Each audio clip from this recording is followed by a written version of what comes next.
The bouldering here in Ticino is probably one of the best in the world. You drive through the Gotthard tunnel and you're in a different world somehow. The rock quality and the amount of rock is just unbelievable. Not today. Wow, da sehen Sie diese Blöcke. Ich habe meinen kleinen Kosmos gefunden. We all love that sport and that's what connects us. Komm schon.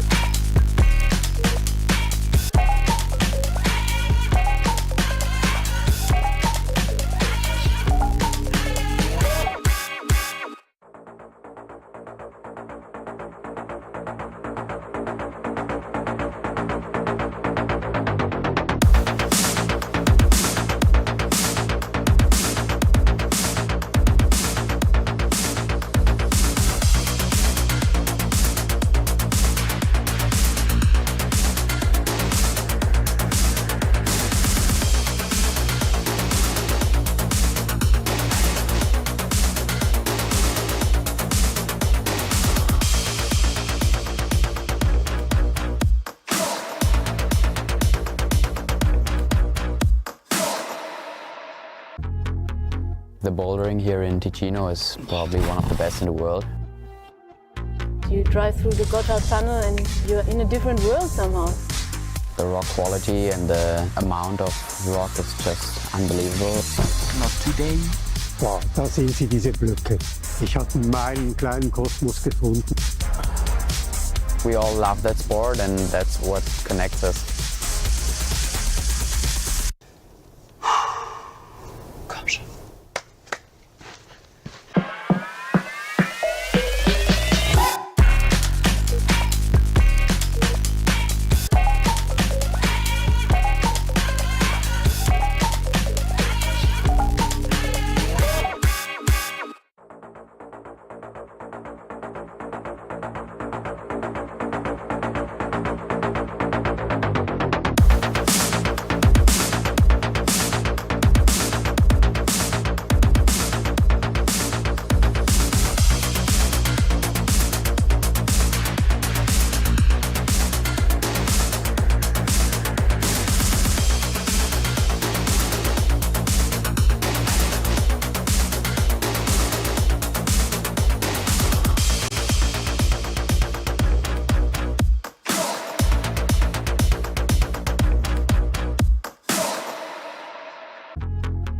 The bouldering here in Ticino is probably one of the best in the world.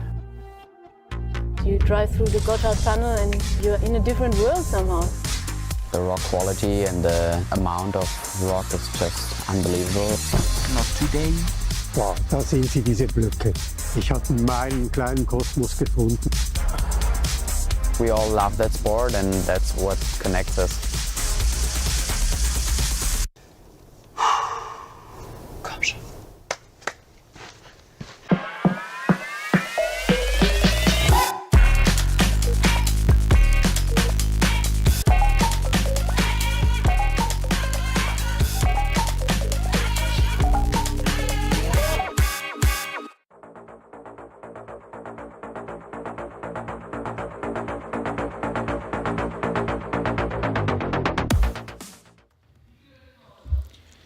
Hi guys, we are live from Cracow.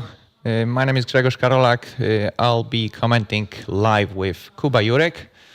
Moodmasters 2025. For all of you who does not know what the competition is about, this is the third round, the third year in a row of Moodmasters event. Bouldering event, which is at this time definitely the biggest event throughout the whole year in Poland. And there's a lot of information we will give you over the next 2 hours about the comp.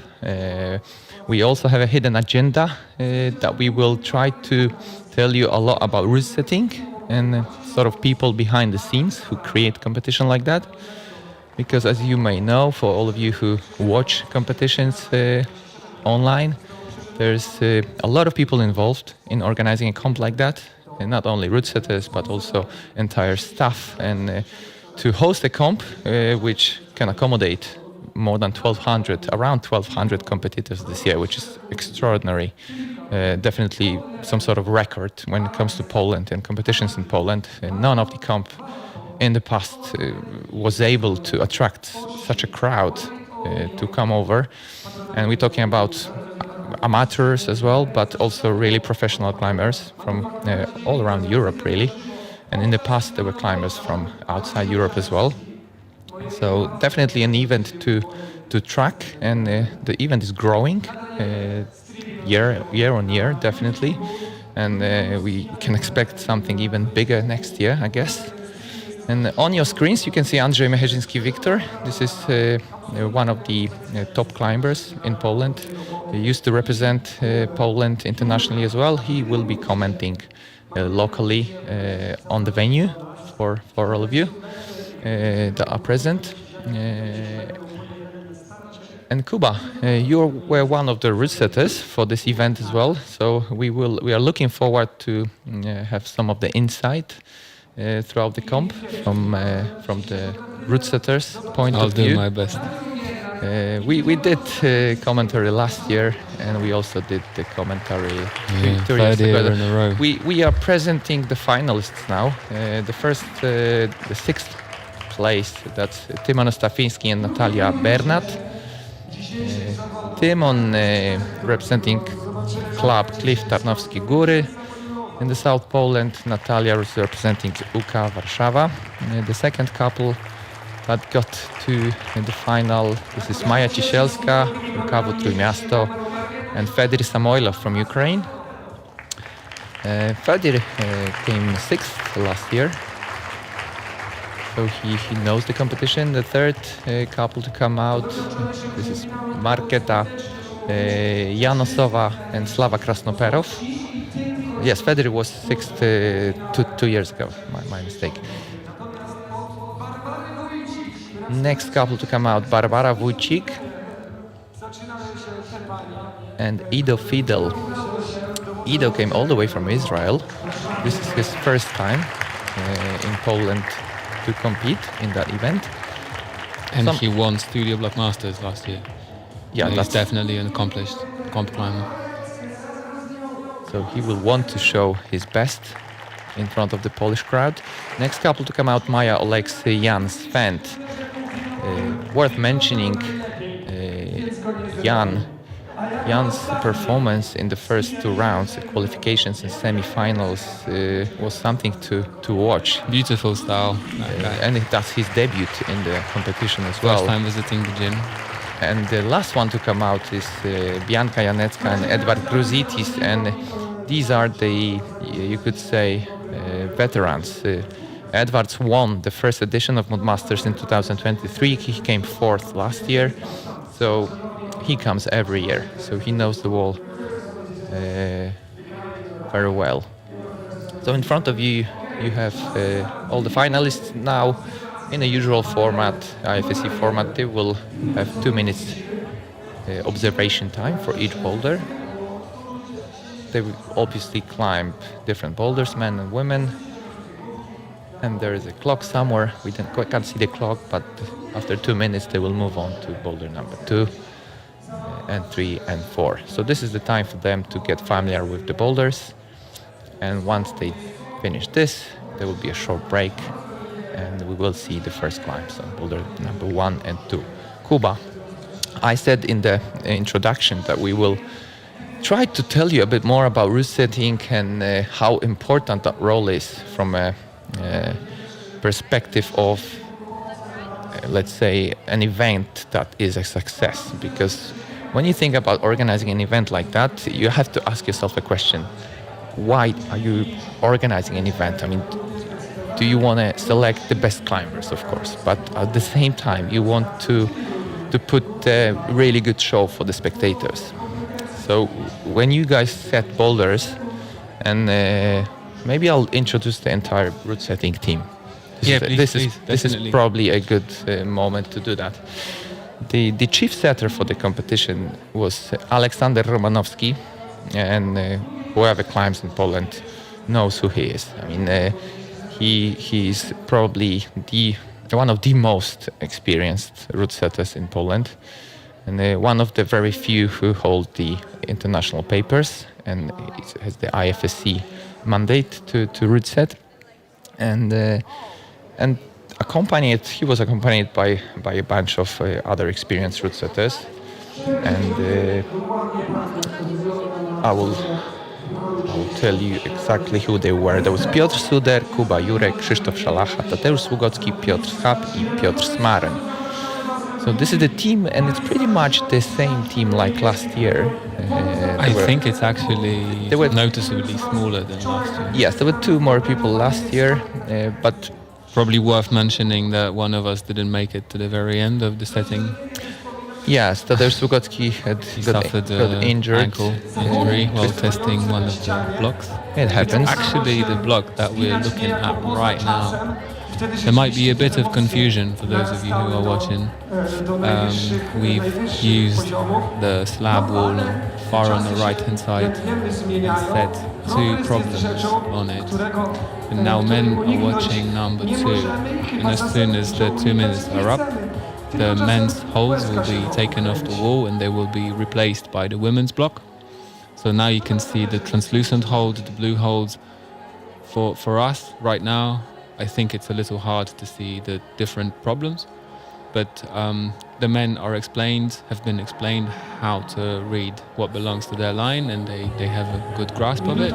Yeah. And in the next few minutes, this will be changed, and the women's block will appear on the wall.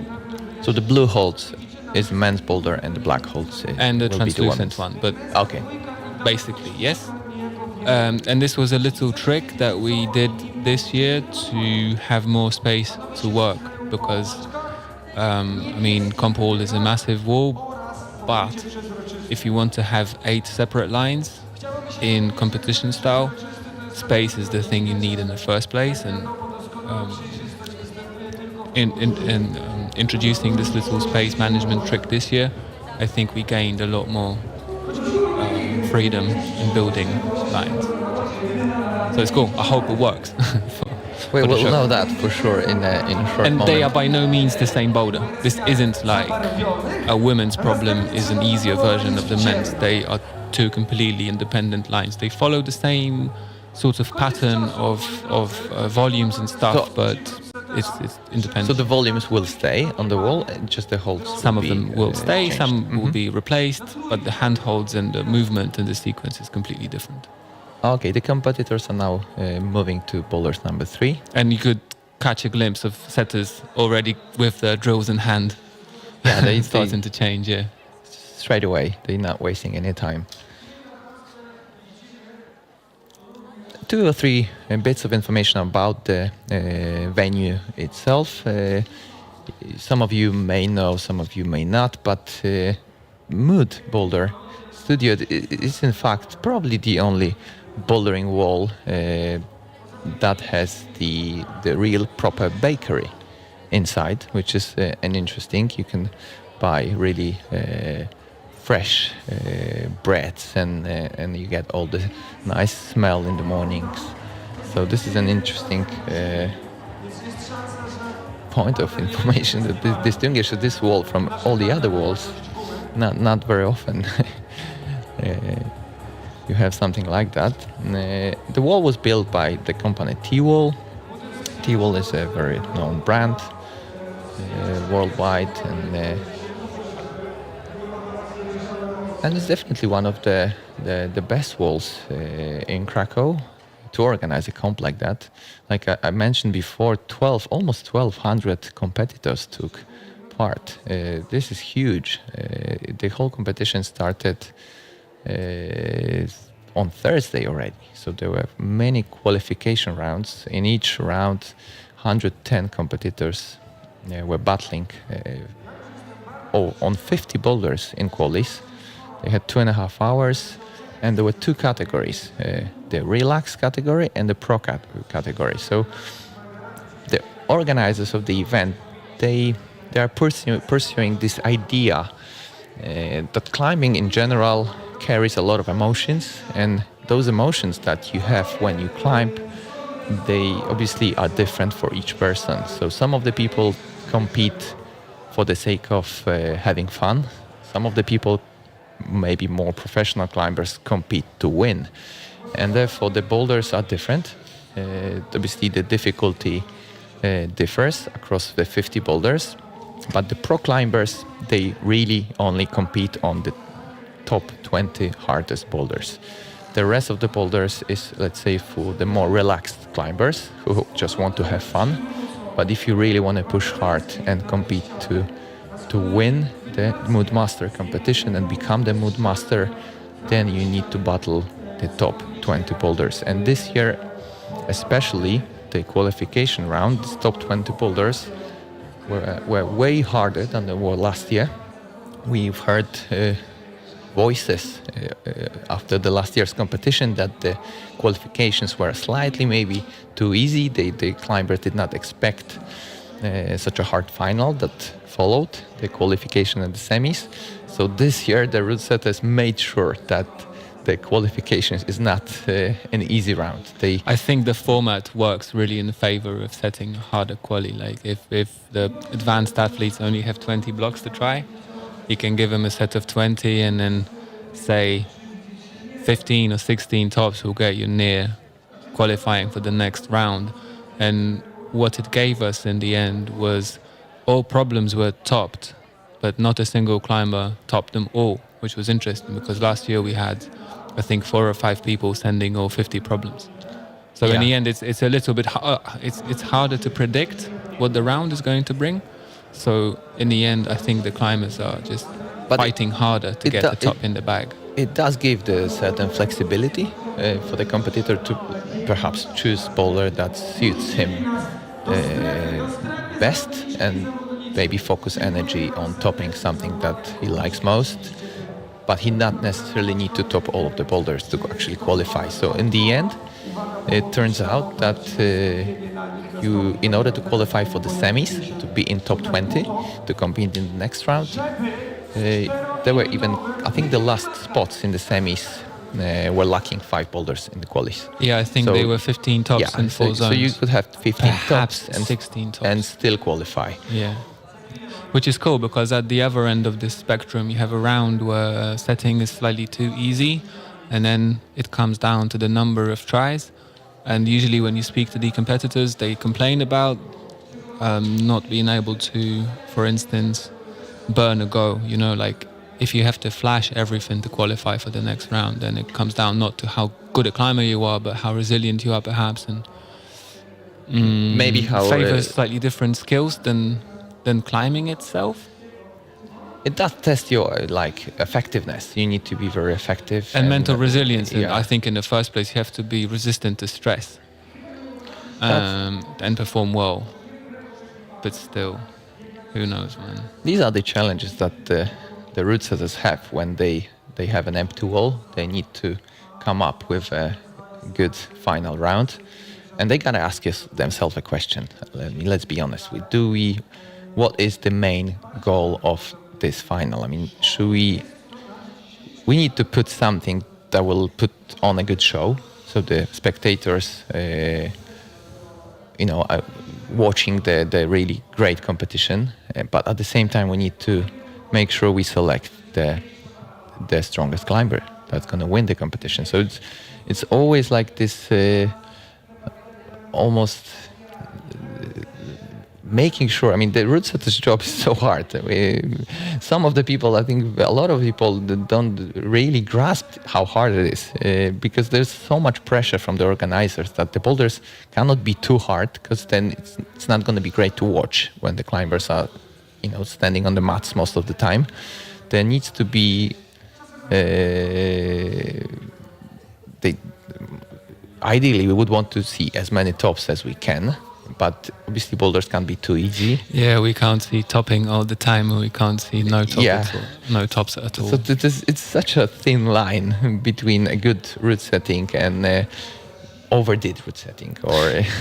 Route setting, I'd say, is a bit of a rabbit hole. You can just walk past it and never notice the whole extent of work that goes into it. But once you start exploring, it turns out that there is quite a lot. Last element. Oh, first you can set great boulders, but at the end of the day, you still have the climbers that need to top them out or need to perform well on them. But hey, we are on boulders number 1. Tymon Ostafiński, we can see him on the screen right now, and Natalia Bernat from Warszawa on the women's boulder on the far left side of the wall. We can already see that boulders. We will kick off with a very dynamic movement. So I can give you a little insight if some of you haven't followed the semi-finals yesterday. I can build a bit of a background story. So as usually for semi-finals, we said the women's round and we said the men's round. And as far as the men's round went, I think we had a pretty good feeling for the level. And all problems got topped. You had the top 3 and good number of attempts to qualify for the final, which is good. But as far as women's setting went, we massively overcooked every single thing we set. So the total number of tops in the women's semi-final round was 3. We had 3 girls topping 1 problem each. It was problem number 4. And obviously that gave us a lot of information to think about, because we thought we had it before the round had started. So it caught you by surprise. You did not expect such a hard round, right? So one thing I can tell as our excuse, we held a national selection the week before Mood Masters, and we had most of the ladies competing in that national team selection, and they did well.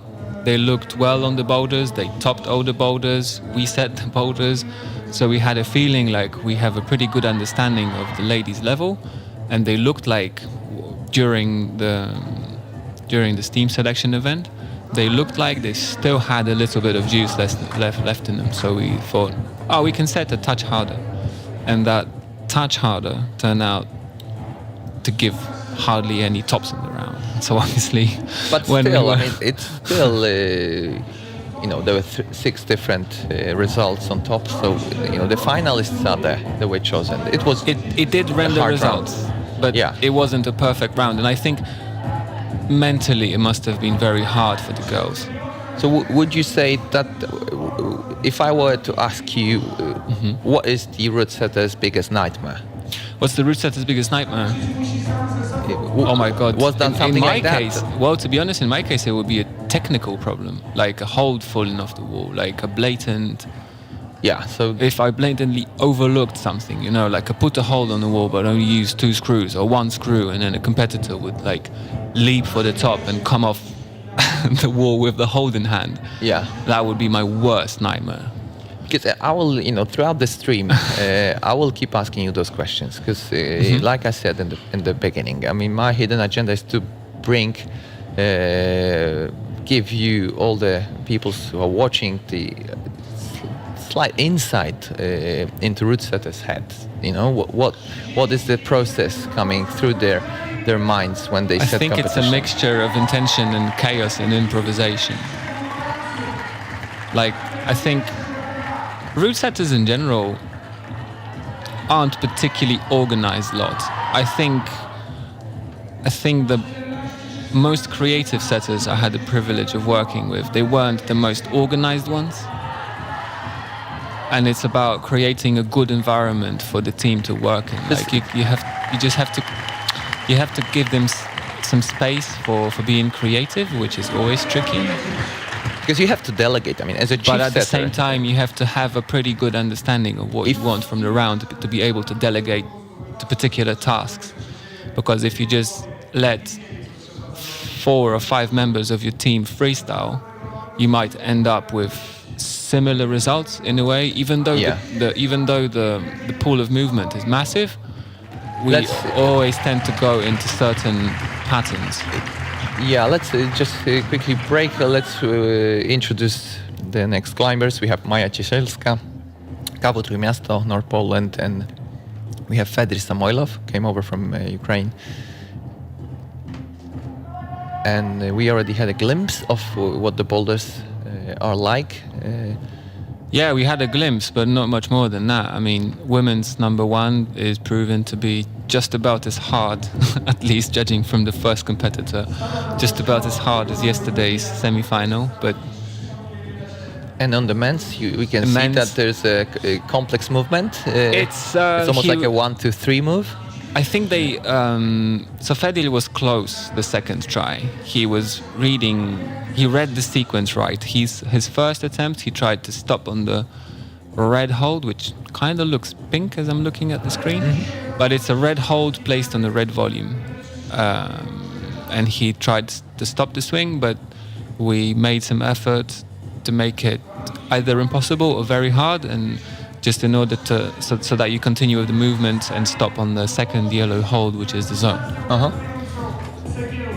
Whereas with women's number one, the case was to generate enough momentum to stop with your right foot on the white fiberglass hold placed on top of a red volume, while clutching the right hand crimp and placing a delicate left stop. It can either be a heel hook or a toe hook, but to be honest, if you get the position of the hips right and you don't have too much force coming into the position, you didn't really need that little clutch to stay in the position. But the thing with... But tell me about the process when it comes to setting particular boulders. I mean, like for example, this number one. I mean, when you have a team of route setters, would you say that there's one person responsible for a boulder like that, or you sort of the draft comes from one person, but then you test it?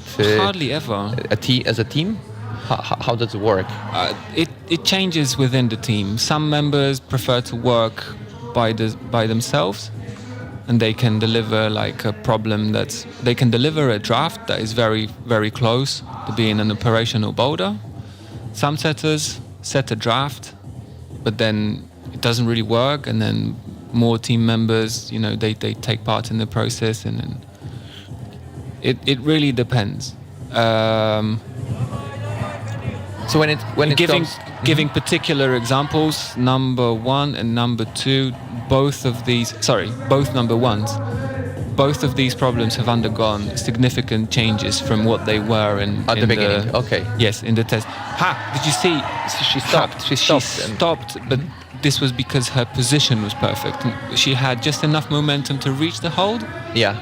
But she didn't have too much of it, so she didn't even have to use the toe latch. So cool. This is. Oh, that was close from Fedor as well. I'm really happy to see this work. But let's focus on Maya is doing really well. Let's cheer her up. There's only one move left, and we'll see if she can do it. She did it. Very nice. So amazing. Such a precise movement. So amazing. I'm so happy for her, man. And she comes from where you live. Yes, and that's close, Fedor. I'm not Maya's coach, but she comes to climb at my gym, and I try to support her climbing career as much as I can. Always keep my fingers crossed for her. Really cool hip movement. So when he touches the red, Fedor's trying. The time is gone. Pay attention to the movement. He applies force to the first hold. This gives him enough control of his body to generate the swing in the hips. Yeah. So the height is gained from the center of the body, and then he only repositions his arms on the yellow holds. But it's not so much an arm pull as it is a body swing, and it's all perfectly timed. And this is, I think, this shows how complex the movement is. Yeah, and this actually brings us back to your initial question. What do we want to achieve as route setters? I think you will always get a different answer depending on who you ask. Yeah. But there's a changeover now. Marketa Janosova and Slava Krasnoperov already on the wall. You continue, tell me, because... I think you will always get different answers.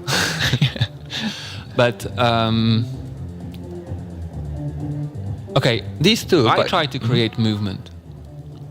I try to generate positions or to force the body to go in certain ways so that you have to commit into the movement and the way your body is going to interact with the holds. But at the end, It's end of the generating day, something beautiful. You never know if it's going to work. But you see, it's But really look at hard to give an Marketa. answer to this question.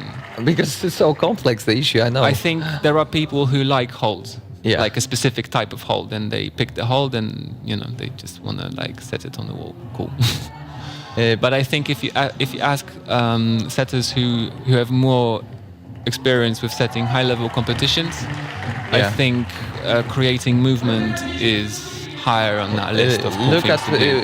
Marketa. She's doing really well. By the way, these two in front of you, I mean, they like veterans of the competition. Yeah, sure. Marketa came second last year, and Slava was second last year as well, and also second 2 years ago. So these two, they know the world very well, and. So a little bit of insight on the women's zone hold, the white dish with a pocket inside. Don't be fooled into thinking it's a jug.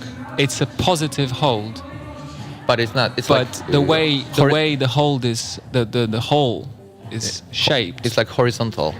Yeah, it's not a jug. Yeah. it works. It kind of works only in one direction, and it's good as you go into it from the previous position. But then it as stops to soon work. as you Yeah. start gaining height on the blue foothold, And hence it's- the extra step that you need to do in order to generate the momentum. This is the little nuance that forces the commitment move and just just ramming your right foot into the hole. So Slava is not having a good time. I think he looks like he doesn't want to commit into that red hold. And I know from the questions that some of the competitors were asked after the semi-final that some of the finalists, let's say, did not lose so much energy. Like Jan Svend, for example, his performance was extraordinary in the semi-final. But Slava said that he lost a lot of energy, that it was a hard round for him. So Oh yeah, sure. I mean, competitors have better days and worse days and better times and tougher times And it all accumulates, If you lose more energy, that was closer. If you lose more energy in the qualies, then obviously your performance in the semis will be affected. And the same with the semis. If you certainly affected. Yeah. I'm not sure if always in a negative way. I mean, sorry, I know this is come on, contradictory. but Marketa, this is her moment. There's 20 seconds. yeah, hips She were may not have- too far to the left. She wasn't really going upwards. She swayed Yeah, to the left, and as she put She the is left, trying the right again. foot, She would have to go very fast. very fast. No, she Yeah, I mean, won't make it. It is a problem you can climb in 13 seconds if you know it. If you know precisely what to do. and what where to you- do. Yeah. So it would be possible to send it in 13 seconds, but Okay, so there 4 minutes is up. Next couple coming out, Barbara Wójcik and Ido Fidel. Barbara from Poland, Ido Fidel from Israel. Ido, something to highlight, he was the only climber to top out boulder number 3 in yesterday's semi-final, which was a really powerful slopey moves, and none of the other are you absolutely semi-finalists. certain about this? Yes, I'm pretty sure he He was is the only finalist who topped that boulder. I think the problem saw a top, but I think he earlier was in the round. really. So I I'm think pretty number sure- 3 had 2 tops, but it's irrelevant. Okay, it's irrelevant. I mean, number 3 in the semis was a really hard block, and Ido was the only finalist who managed to top it. Like I said before, that's his first time in Poland. He came over because he heard a lot of good stuff about this competition from his colleagues. We had climbers from Israel in the past 2 editions. Marcos Nimrod used to come, Jotas Ben Reuven in men's category. So he heard that it's a really nice comp. He decided to fly flying, and he really enjoyed. But he said to me when I was chatting to him in the cafe before the final that he was not expecting such a difficult Hard qualification qualifier. round. He told me that whenever he can't top out all the qualifications Boulder, he's worried that it might not be good enough. And luckily for him, it was good enough. I think he was lacking 4 boulders in the qualis, but still managed to qualify to the semis from a fairly safety spot.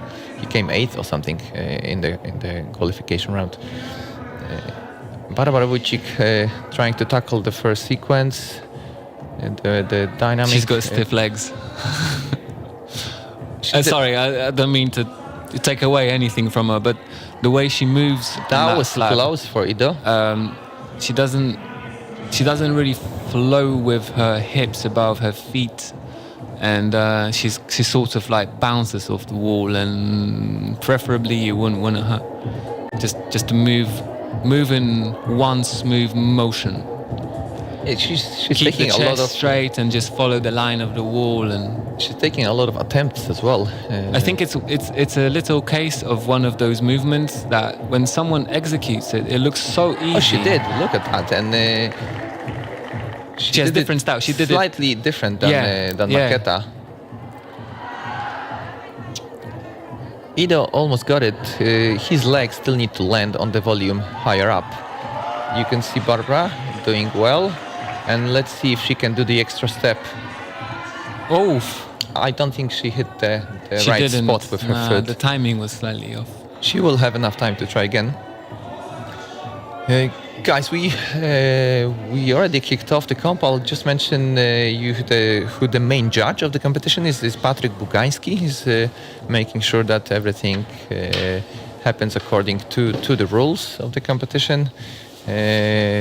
We also have other judges, Magdalena Opioła-Zawada and Maciej Orłowski, who are judging the boulders. And among the sponsors of the competition, there are companies like Black Diamond, T-Wall, the manufacturer of the wool, and also the brewery Trzech Kumpli.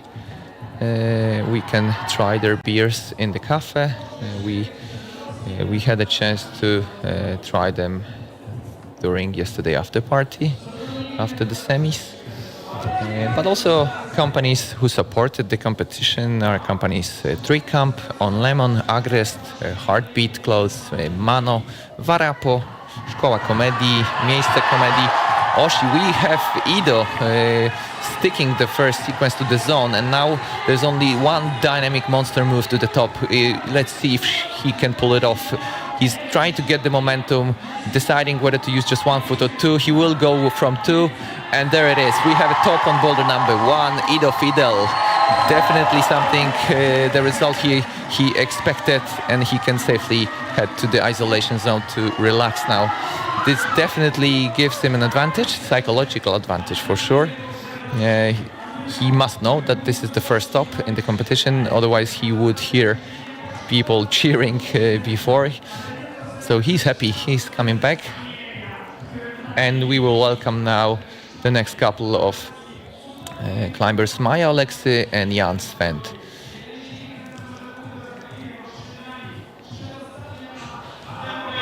Yeah, he managed to stick the top without the foot, which shows us how strong his contact power is. And we have Maja and Jan already waiting for the clock to start. 4 minutes for them. I did say already that Jan's performance in the first 2 rounds was something to watch. He stormed through the qualification round with a top score. He had 19 tops and an extra zone, which was very close to an ideal score. And then in the semis, he was coming out last, and he still maintained very calm and flashed the first 2 boulders in the semis. So hardly used any energy, and eventually failed on boulder number 3, but topped out boulder number 4, and that put him in today's final. So he's probably one of those climbers that saved most of the energy for today's final, because of his effectiveness in the previous rounds. Maya was close to a good performance on boulder number 1. She did perform some really nice body work on the way to her failed top attempt. Super cool footwork. Whoever follows the local Polish bouldering scene, Maya is a daughter of Tomasz Oleksy, one of the most experienced and also well-known Polish climbers, who's still one of the top Polish route setters at the time. So it's not a coincidence that Tomasz's daughter is doing well. She definitely received a lot of training advice and sort of mentorship from her father. And Yeah, slow motion. lead by example, yeah? She's doing really well. And can she execute this last move with an extra step? She Yes. did. Open three fingers. It was perfectly Yeah, timed, yeah, and yeah. it was just enough, those 3 fingers, Yeah. to stick the top. So very, very well done. And I think it was fairly... she didn't use many attempts. Maybe fourth try? yeah, I think it was fourth attempt. Really good effort for Maya. So now all focus on She's Jan. famous for her slab skills. Probably worth mentioning. And a bit less than 2 minutes for Jan Svend. Uka Warszawa. He almost managed to little stick. tricky. Is it possible? Did you guys try it like Yes, that? we tried it. We tried it with a larger volume, and then we replaced the large volume for a smaller volume, and then we had a feeling that it was going to be possible, but it still hasn't been done. You would have to kick And the foot in the right spot I as would well. That would have to prefer be. This Jan is really to good. go And now, this way. I think it went through his head now that this is the way to do it. This is so tricky. Sometimes you set a sequence that works really well, but if the if competitors misread it and they go in the wrong direction, there is nothing they can do, and they keep on trying the wrong way. Like I know there isn't such a thing as wrong and right, but just as route setters, we sometimes want to keep some options off, and this would actually be right to call such a thing wrong.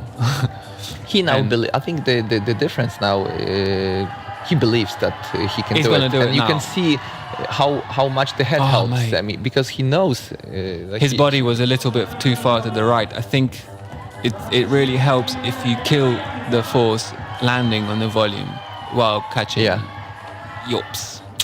And now It's his not legs, gonna happen for it him, would yeah. be better if the legs were further to the left. So he would be able to stop having both holds and So his left unfortunately, foot on the volume. no top for Jan. And we have a last couple to come out. Bianka Janecka from Kabul, last Częstochowa. Edward Gruzitis from Latvia. Edward, he is a mood master from 2 years ago. And he was trying to defend his title last year. He only came 4th, so close to the podium. He's coming back for the 3rd year in a row. Let's see if he can do well this year. Bianca came 4th last year, so just below the podium. Not too much space for your fingers in that little slot. It Looks like a lot. blocked. It looks like a lot, but the distance you have to cover in this one movement. So tell me about that's also done on purpose, right? You block sometimes top holds to make it. Yeah, sometimes we block them to actually make them hard to grab, to decrease the surface of the hold. That works.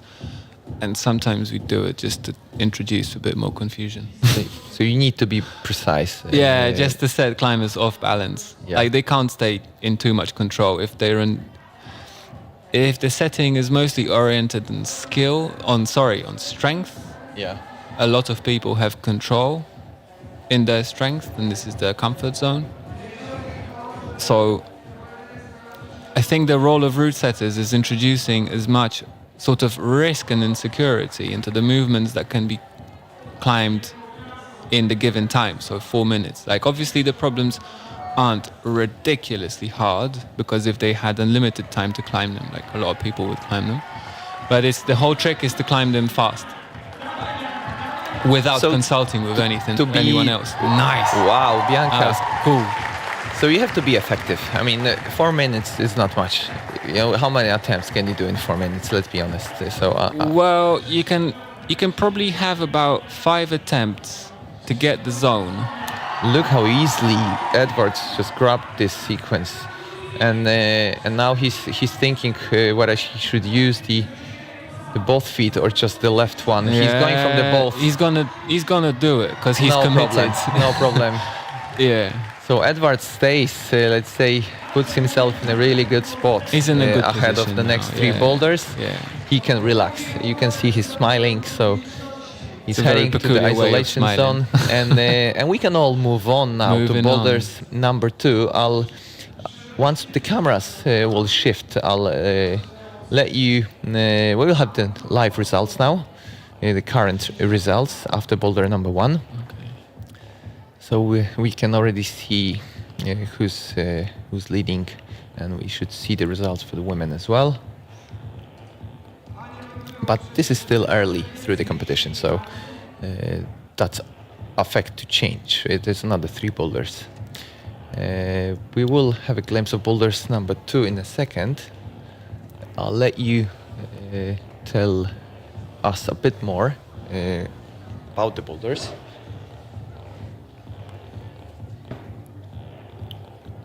We get a replay of some action from Edwards.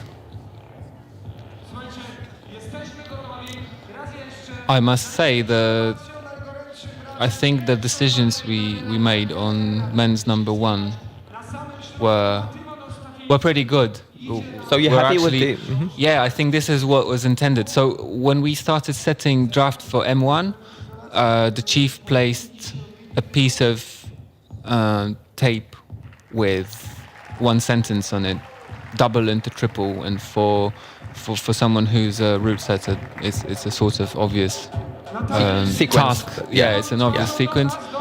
Obviously, it wasn't intended to set it exactly as suggested by the chief, but I think we managed to get the sequence that we wanted, more or less. Good. So that's history. Now let's move to boulders number 2. History Again, dynamic sequence in the men's, and let's see on the boulder for women. It's Natalia Bernat and Timon in front of us. Some more powerful moves and the overhanging wall for the women. And switching styles. Give us some insight, Kuba, about each of those boulders. What was the idea? Well, the idea for the men's was really complicated because it was sort of dependent on what gets achieved with the women's line. So it wasn't a fully independent line. And as far as women go, the problem took a few drafts, but generally we wanted to have a powerful problem testing ladies' strength, and it's probably worth saying that it's a little tricky with this type of hold because they are pinches, and it's not easy. It's not hard to guess that pinches sort of depend, like how good you can grab a pinch depends on the size of your hand. And since we didn't have any ladies on the setting team, we did have some testers, so we actually received enough help, and we could assess the actual difficulty for this block for the ladies. As we can see now, the help we got was pretty accurate. But as you move up the rail, the pinch gets harder and it becomes a sloper, which is also a bit tricky. And then the positioning of that undercling is completely off to where your body is right now, because the body is to the right, but you have to apply force from the left underside to be able to get the pinch. And now it's all in the left foot, So like, if you campus the upper pinch and place a right heel hook, but you come into the left hand undercling. Unless you go down with your feet onto the rail that you were starting from, it's really hard to use the undercling because your body is somewhat different. So that was if you have enough power to spare, then you can look for the position because it's not very risky. Like men's Boulder is about timing. And was it again that you sort of someone came up with a draft and they worked all together about the, twisting it a little bit, or was it? They have undergone massive changes. Okay. I think. So it's a process. Yeah, it's always a process. I mean, I think some original idea was kept with the men's for sure. Though, if I'm fully honest, I'm not even sure which draft was mounted first. I think it was the men's, and then on top of the men's, we had really nice women's. progress for Natalia. Yeah, she's doing really well. I was just saying. Was she on the zone? Well, she's just about to get into the zone. The trick with the zone is you have to apply force from the left underside into it to make it happen. And since she was hooking the right heel. You can see how small the top is on the Boulder number 4. Oh, it's a jug. Is it? on a slab, it's a jug. Even as an undercling. We got the second couple of climbers on Boulders number 2. Maja Ciesielska from Trójmiasto. Fedir Samoilov from Ukraine. And tell me, again, I will keep pushing these questions about route setting. So tell me about Alexander, who is the chief setter. I mean, he's a legend. Exactly, that's what I wanted to say. Because probably the first thing worth mentioning. For those of you who maybe are not familiar with the Polish route setting circuit, Alexander is one of the most experienced setters on the circuit, and like I said before, one of the very few who have the IFSC qualifications, so to speak, to route set international competitions. And Kuba, you as a route setter yourself, what does it take to be a great route setter? I mean, in your opinion, because not everyone. Not every super strong climber can be a good setter. And not every setter could be a good chief setter as well, right? That's what I'm trying to say here. I mean, because you can be a great setter, but being a chief setter, that sort of implies a more versatile set of skills. I mean, because you're not only setting, you're not making you're being given the, let's say, a task and you deliver a great problem, but you need to overlook the entire round, for example. The whole responsibility lies in you, basically. I mean, at the end of the day, if something will not work out, you're the first person that's going to get the blame. Because ultimately, chief setter is the one that, let's say, gives the final go ahead. This boulder is complete. We leave it this way. He's calling the shots. He takes the responsibility to leave something on the wall. If he's a good chief, then he does take the responsibility. Exactly. I mean, that comes with the position. Fedir managed to stack the zone. Buff. Oh. And this is the movement. I mean, I know the movement. I've seen that movement in the past. It's like a simultaneous push on the volume with catching a side pull. So you really need to fire yourself high up in order to get into that position that both points of contact work. As I was expecting, it's fairly difficult to have 100% accuracy on the first sequence of M2. It's a move that you get you can when you move well and you have a bit of luck. very nice. Still, he managed to give himself a second chance on this, trying. Yeah, mounting holes, they're a nightmare. So this is the position he's really trying to do it static. Oh my god. And it looks promising. He managed to. Yeah, he's gonna get it. He's gonna get it. Is he gonna reach it? He did. Oh man, like that is really thinking outside the box. Eye-opening, really. I think most of competitors, once they make it into that position, it's going to be fairly obvious that they're intended just to like leap up in the air and that shows the experience as push well. and pull To be able to, yes. throughout the 4 minutes, which is not much in the first place, to be able to change. And back into the original. Ideas, but look at this. Mate. That was so close for Fede, and he will try again, although 10 seconds might not be enough. Yeah, it's a fast boulder. It is he a still fast has boulder. a chance. He would have to match in that time. Plenty of swinging in the 3 beginning. seconds. 3 seconds. Oh no. I think he was on the starting hold for a second too long. But should have swung one less. But we know a little bit more about the boulder. We almost see it got being close. done. Yeah, this was really it close. can be done, and let's see the next couple of climbers coming out. Markéta Janosova from Czech Republic. She's representing the club Baník Karviná, TJ Baník Karviná. She usually climbs in Brno, in a bouldering gym called Hangar.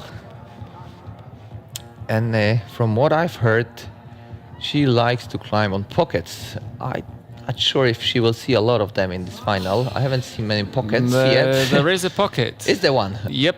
So, one. So she there is a pocket. She's probably looking on forward the men's problem. to that sequence then. On the men's boulder. On the men's boulder. Oh, it's not going to happen for her then. I mean, enough Look at now. You will Slava, that's when I quickly talk progressing. about effectiveness. Slava managed to do that Yep, very good quickly. Look timing. how precise control. Slava Krasnoperov.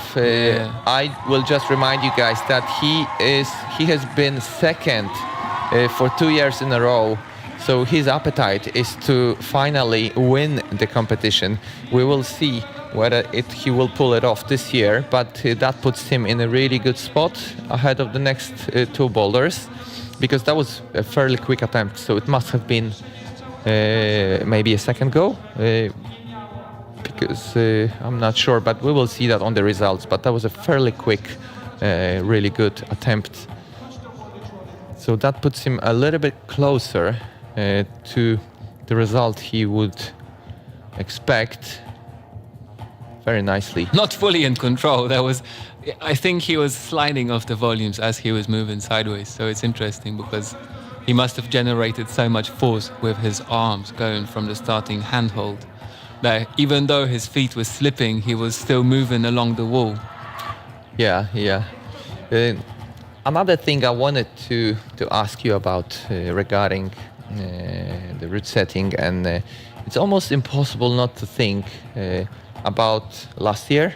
Mm-hmm. You've been part of the team last year as well. Mm-hmm. Like I said, the team was pretty much the same last year, and this year. So you must have on the back of your head the scenario that took place last year.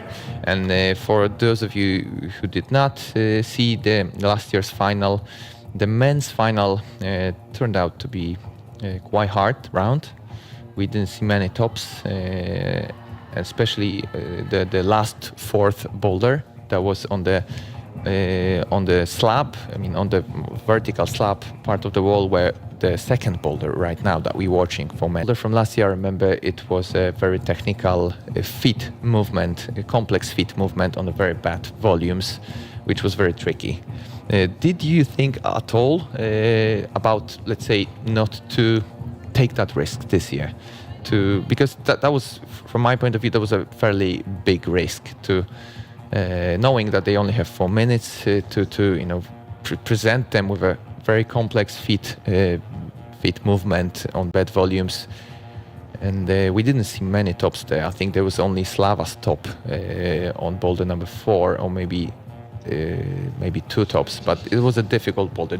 This year, did you think that perhaps the point I'm trying to make, did you, knowing what happened last year, did you try to take less risks this year?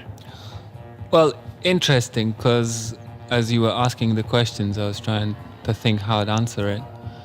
Overall, yeah. Overall, we most of all we wanted to avoid last year's scenario where we had very few tops.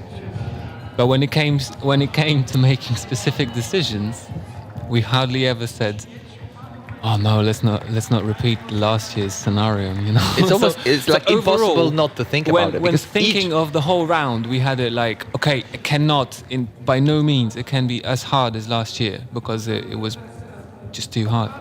But when we were making the decisions regarding specific sequences or difficulty of particular problems, we were like, is this good? Yeah, this is good. Is this good? No, this is too hard. Is this good? Yeah, let's make it easier, you know? And like, no one was making references to the last year. But I think in the back of our heads, each team member these references must have been present there. Absolutely. We have changed over Barbara Wójcik and Ido Fidel. So we've seen Ido topping out, Boulder number 1. Let's see if he can carry on the momentum. Barbara as well, very composed first attempt. Fingers crossed for her.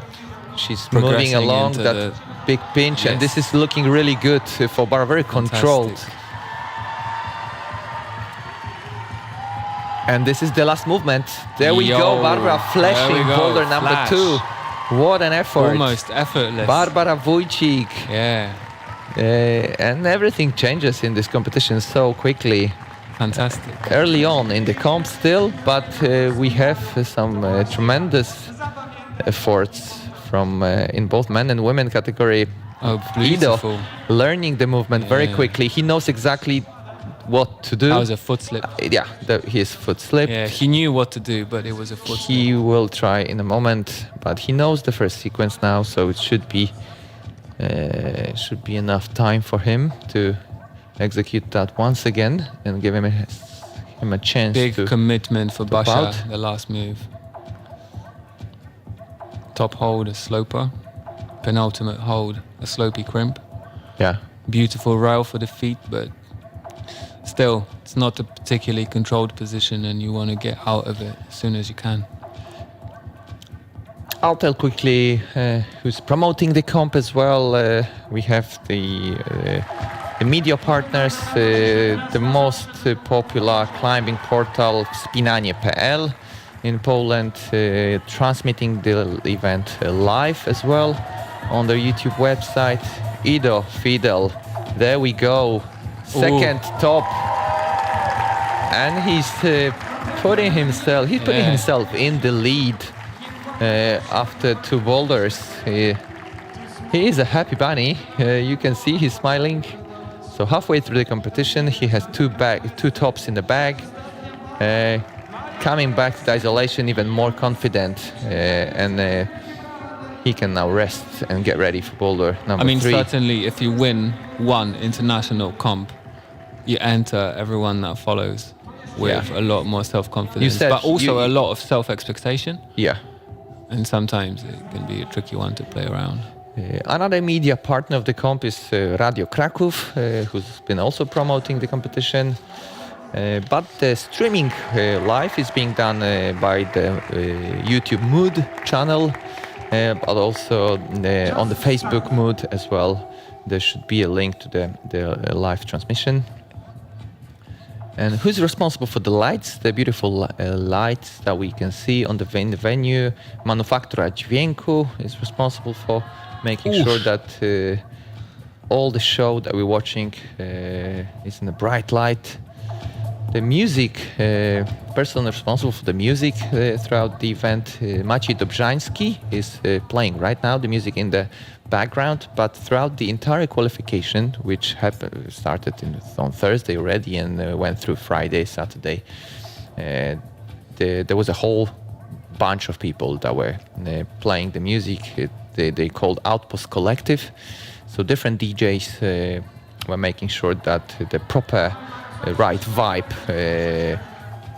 was there for the people to cheer them up while climbing. And we can see Maja Oleksy, Jan Svent. They both are having a hard time. Well, see, Jan that is having Jan. He can't really get his feet to stick to this steep volume. Passive left foot right now. This attempt looked good, but I think you have to utilize both yes, of your you feet. still need to Or legs to more learn than the just feet. And Maya's she's gripping the thing too wide. Like, I think all the girls that stuck the first move on the women's that zone problem. on men's. That zone, is it a jug or is it like a side pull? It's a- Positive side pull. It's a decent hold. Okay. It's a hold you could find on level 2 Yeah. in a Boulder gym, but never against such a steep volume. Yeah, and never as a undercling. I mean, in Japan, this position could be found maybe on level 3, but in Europe, not in this position. So Maya's left hand was far to the left, and as she catches the right hand pinch, I think her arms are stretched sort of too wide apart to control the swing, and she's letting go of the left hand, and then it's like impossible to control. I think if her left hand went a little bit closer to the right end of the lower hold, she would increase her chances of sticking the hold. Though it's easy to tell from, sitting in a commentator's booth. Exactly. Man, they have limited time to learn that, and It's another interesting way. So this is something that we haven't really but he thought did about. this so well. This attempt, you could see that everything just fell into place. Now his foot slipped This is as well. crazy. I think what happens is there is very narrow space between the zone hold for the guys and the foot hold that they're generating the direction It's upwards from. fairly close. And I think the moment they have enough height, the foot pops off the foothold because of the edge of the handhold. Yeah, so it So shows the position of your body changes, and suddenly like things get in the way. and these are the from a resetting point of view, when you were placing that footstep, that was intentional, right? To put it in a place that would make it, these small bits. Because if that footstep was perhaps 10 centimeters to the right, it would be too easy. Already, 10 right? centimeters is like A mile. is a mile. Yes. We usually measure distances by fingers. So if you want to move a hold a little bit, you move it by half a finger. And most of climbers and setters have thick fingers. So And that like can make all the difference, right? Even this small twist would change, can change the boulder completely. But hardly ever anything gets moved by more than 3 fingers in any direction.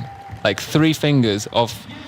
If you have a functional draft and you move something by 3 fingers, it usually changes completely. Like a dyno becomes a reach, and a reach becomes a jump, and then a toe hook becomes impossible for women. There are all these little dimensions and nuances you have to take into account. And Bianca Janecka, Edward Gruzitis, and they're 4 minutes on the second boulders. cool, and she read it right. Very composed Yes. for Bianca. Can she know this? Yeah, You knows how to can apply see force. how controlled the moves are. Can she pull the last move? She's gonna have to jump there Oof. easily. Yeah, no Amazing problems effort. at all. That looks easy. Flash for Bianca. Edward is still learning the first bit of the problem, but amazing effort from Bianca. That makes the second half of the competition even more interesting.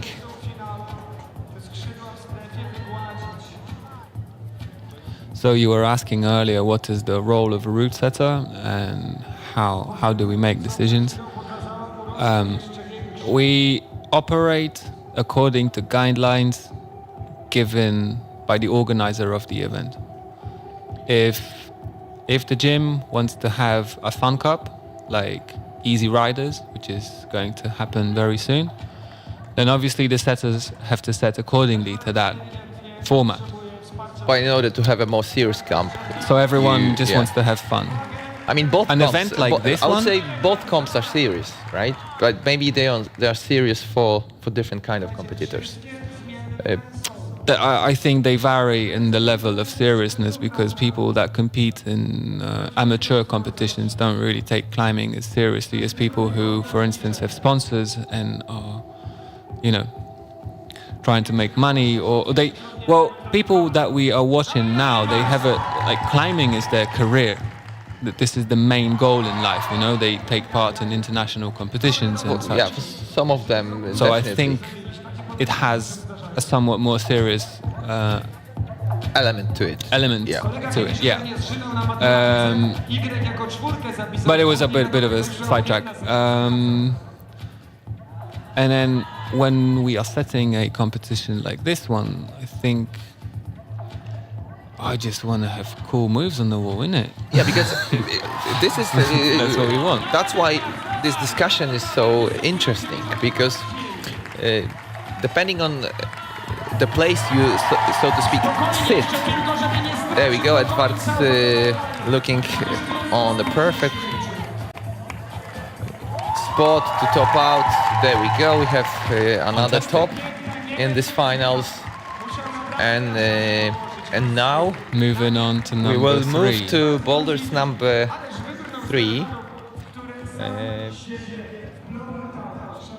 However, I had received some information before the finals that there may be a short, really short break in order to adjust the lighting to Boulders number 3 and 4, because the lamps may have to be moved slightly, so there may be a short break, but that's a perfect situation for us to take a look at the results. There's a small It's mistake. this year's edition. In case any one of you found a typo, it's 2025. 2025, not 2024. We're going live, yeah? This year. But this is happening right now. We don't know the results on the next two boulders. Yeah. Pay no attention to it. Yeah.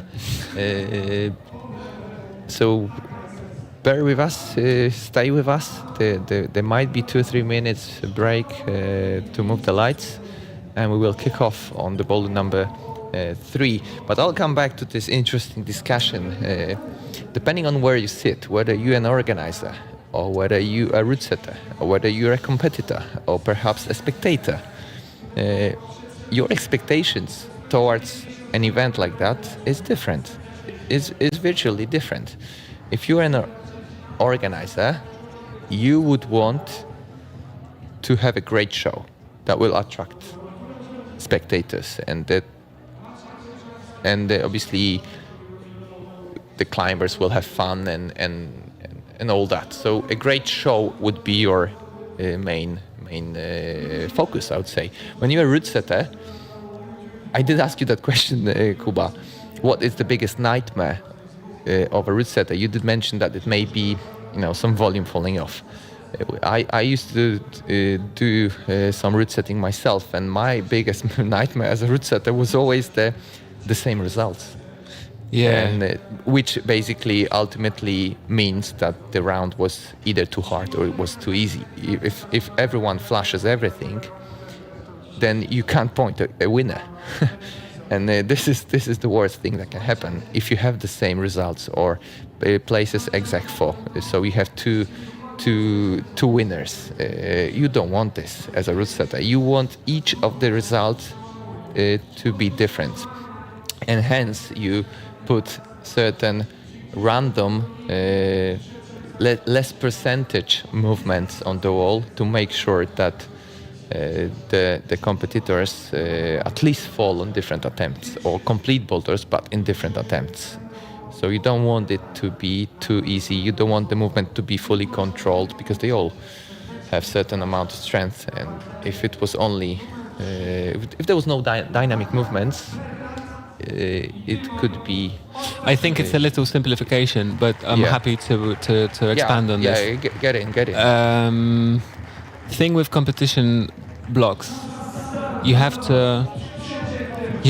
have to require a certain element of commitment, and once you commit into a movement, you shouldn't be able to go back into the position you were in before, because then the competitors would never leave the starting position until they had full control of what's happening, because they don't want to lose an attempt. Yeah, And so- in the end, I think this is what it comes down to. Like, it doesn't have to be jumps, but they have to be committing moves. So once you commit, there's no way out. You either go through with it, but you can't come back. Yes, exactly. I mean, you can come back, but you will And end you up can- on the mats. Honestly, you can play it however you want, but that they have to. There shouldn't be an easy way out of a position. Timon is doing really Timon fine. is on that doing a block. nice Yeah. feet sequence on the slab on Boulder number 3. So this, as far as I know, this suits his style as well. And this is a really precise movement as well to the top. He will go both hands, you reckon, or just one? Just one. Oh, he had it. He almost had it, and Yeah. I can give you a little insight. He had it with the wrong hand. What? He would be better off going with the left, as Okay, so you your tried- right foot is the one that stays on the black foothold. I see. And then if you control the top with the left hand, your body is in balance. So this is one of those really small, tiny yeah, it's one of the tricks. silly. It's one of the tricks, little details that makes all the difference. that makes a lot of difference. Yeah, yeah. So I can say that I set both of these blocks actually. I set M2 and M3. So I'm currently going a bit of a nervous But thing. but we can see that the men's Boulder is proving to be interesting to watch, and the movement from Natalia, very well done. I know, and I've seen you guys trying the movement, and there was a lot of There was a lot of discussion about this. question Yes, marks whether yes. whether this triple is too hard for the women. Yeah. But as we can see, it's not. It's not. It has been done. And Timon again, he's going with the right again. He went with Oh. both hands. I mean, yeah. Assessing the difficulty of a triple paddle dyno as a male For women, is one of the harder tasks. but I mean, there well are- done, guys. But well done. There are because certain signs that there are good signs. Okay, so she found a nice rest position. It's got still a minute to go. yes, unfortunately the clock. As you can imagine, not the resting size with her. of the, as you can imagine, the sides of the white volume in the upper part of the block are slippery. So it's only the underside that has some friction there. that has friction. Yeah. And intentionally, this was still meant to be So I think fairly she's hard. trying to lift the foot so she can press with the. Yes. So that's also slippery. So she ends up on the mats. Good try, though. With 40 seconds to Yeah. go, she may try again, although you can Oof. see that she's tired. Judging by the body Uh, language, she's not. And Tim, on the other hand, for him it's just the precision. He doesn't seem to be losing energy on the up to this point, and this is just the precise movements. He went with both, with the right Awesome. first, and well done for Timon, topping out first stop on the men's Boulder number 3. And he is actually good at slabs. Yeah. So guys, I can that comparison to last year, that sort of thing that was in the back of all your heads as route setters, it's gone. This bad dream is gone, right? We are Early to tell, but we are I witnessing think- we are witnessing a lot of tops. I think we have more tops than previous years. And I wouldn't say that the boulders are too easy. I mean, they are struggling competitors. So well done, guys. I mean, it looks promising, but let's wait for the final results. As always. so to speak. As always, yes. Because, like I said, the clearly distinguished first, second, and third place. This is the goal. I mean, this is something that the route setters aim for. To have a clear winner, clear runner-up, and the third place. And ideally, the winner would top all of the boulders. Then the second place would have 3 tops, and the third place would have 2 tops. So this is the wet dream of a route setter. It's a good scenario, but I actually stopped considering this as a perfect outcome. I think Okay. plenty different ways of having a competition that gives perfect results. Like another one I can think of is a round where all the problems get topped But in different attempts. Or by different athletes.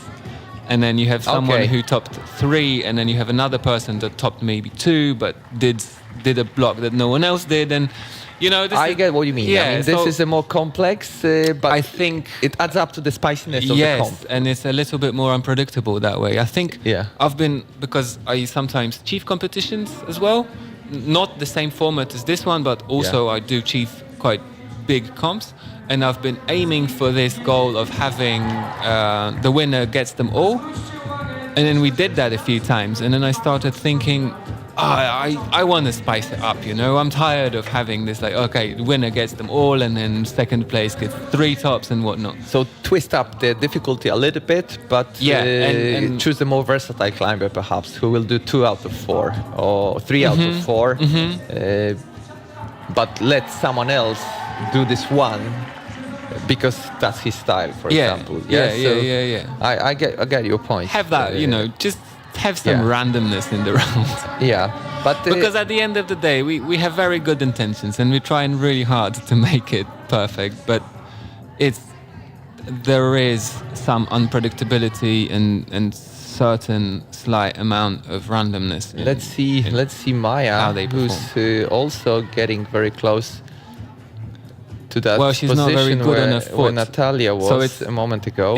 So it's crucial to place your left foot on the white Inside, I mean, volume. Yeah. That corner is actually quite cozy. Oh, look, Yep. she managed to do that. Yes. Very well, Awesome. Maya Ciesielska. Turned so directions. A dropney Yeah. was the way for her. The left It's either dropney. a left foot, Yeah. left leg drop knee or right leg drop knee. And within the setting team, we tried both of the versions, and this and we had varying opinions on which one's better. And this feed sequence that Fedir is doing, was that an intended beta for that boulder? Yeah. To go across, right? There is Yes? actually no Okay. other way you can do it. Okay, The so little those- nibbles that you're standing on. There's no way to match your feet there. So you need to go across, right? It would be quite unpleasant. And there is no reason to do it, because if you look at the sequence of the boulder, So you want to be with it your makes left perfect. foot. You can either cross Yeah. or swap feet twice. And this transition here, that's Hips close to the wall and momentum in the very nice. So left part of the hip has to transfer in one smooth Fedir movement. going with the left. Oh, mate. No. Yeah, And the time is up for him. lost. Unfortunately, Lost he a bit didn't of tension pull it as off. he Because he had enough got the time grip. to match the top. He would have, Yeah, yeah. something did not He just didn't have click the for tension him. in the body. Yeah. Marketa Janosova and Slava Krasnoperov. Boulders number 3. Slava is good at slabs. I dare to say a quick one. Yes, he's. Quick top for We him. did mention that's one of the most experienced climbers. Competed here 2 years in a row. He keep coming back. Not only did he compete, but he placed second. He came second twice. Yes, I did mention that before, and I'm sure he would want to win for the first time. What's interesting is how the male competitors are putting the left foot on the starting volume, so close to the wall, and it's tricky. Like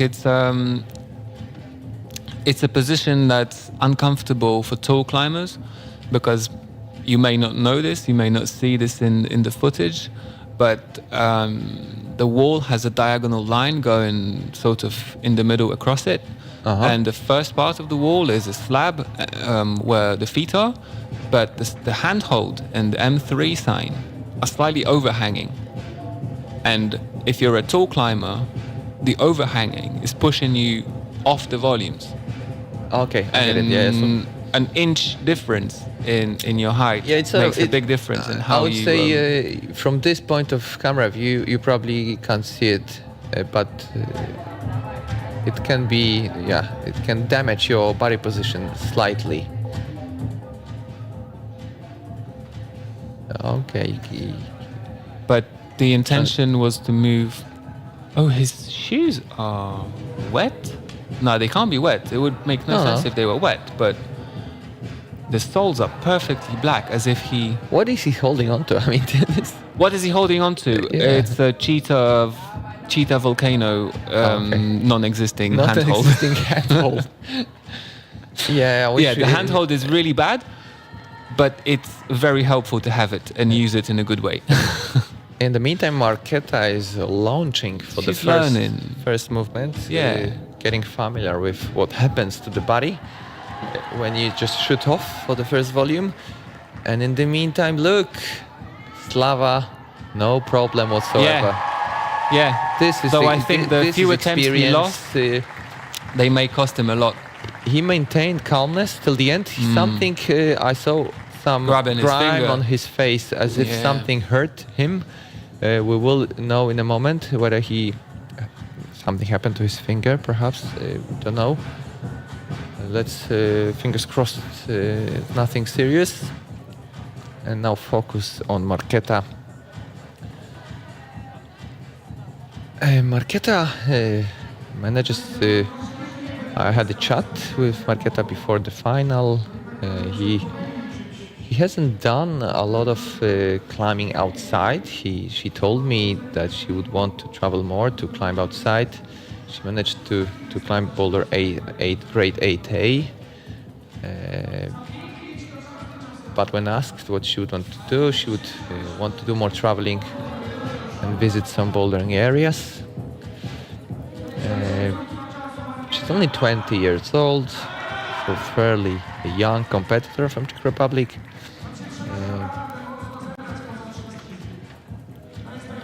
Let's cheer up. Last 10 seconds, perhaps the zone, it's not gonna happen for her. So the clock is up, she heads up to the isolation, and we are welcoming Barbara Wójcik and Ido Fidel. It's a little thing I thought it's interesting to point out. Sometimes we fall victims to this approach. Oh, I'm just trying one move. I don't need so much rest. I'm failing. This is only one move I'm trying. I can have another go, and I can have another go. And then you end up having 20 goes within the span of 5 minutes. And it turns out that you should have rested a full minute in between having each failed attempt. And you would have a proper... The thing is, when you have to explosion. give everything, you have to recover after a failed attempt. Maybe this is something that applies to more working like an outdoor project, but still, even if it's just one move, but it's proper hard, then you always should take a You can little see break. the composure on Ido Fidel's face. Ido's nickname is Zizou. He told me that's what his friends call him in Israel. So let's cheer for Zizou. The last movement, can he pull it off and put third top in his bag? Not yet. Not yet. He will try again. But he can feel it's close. So there's no surprise. I don't think he may be surprised on this boulder by anything. He just needs to execute the perfect sequence.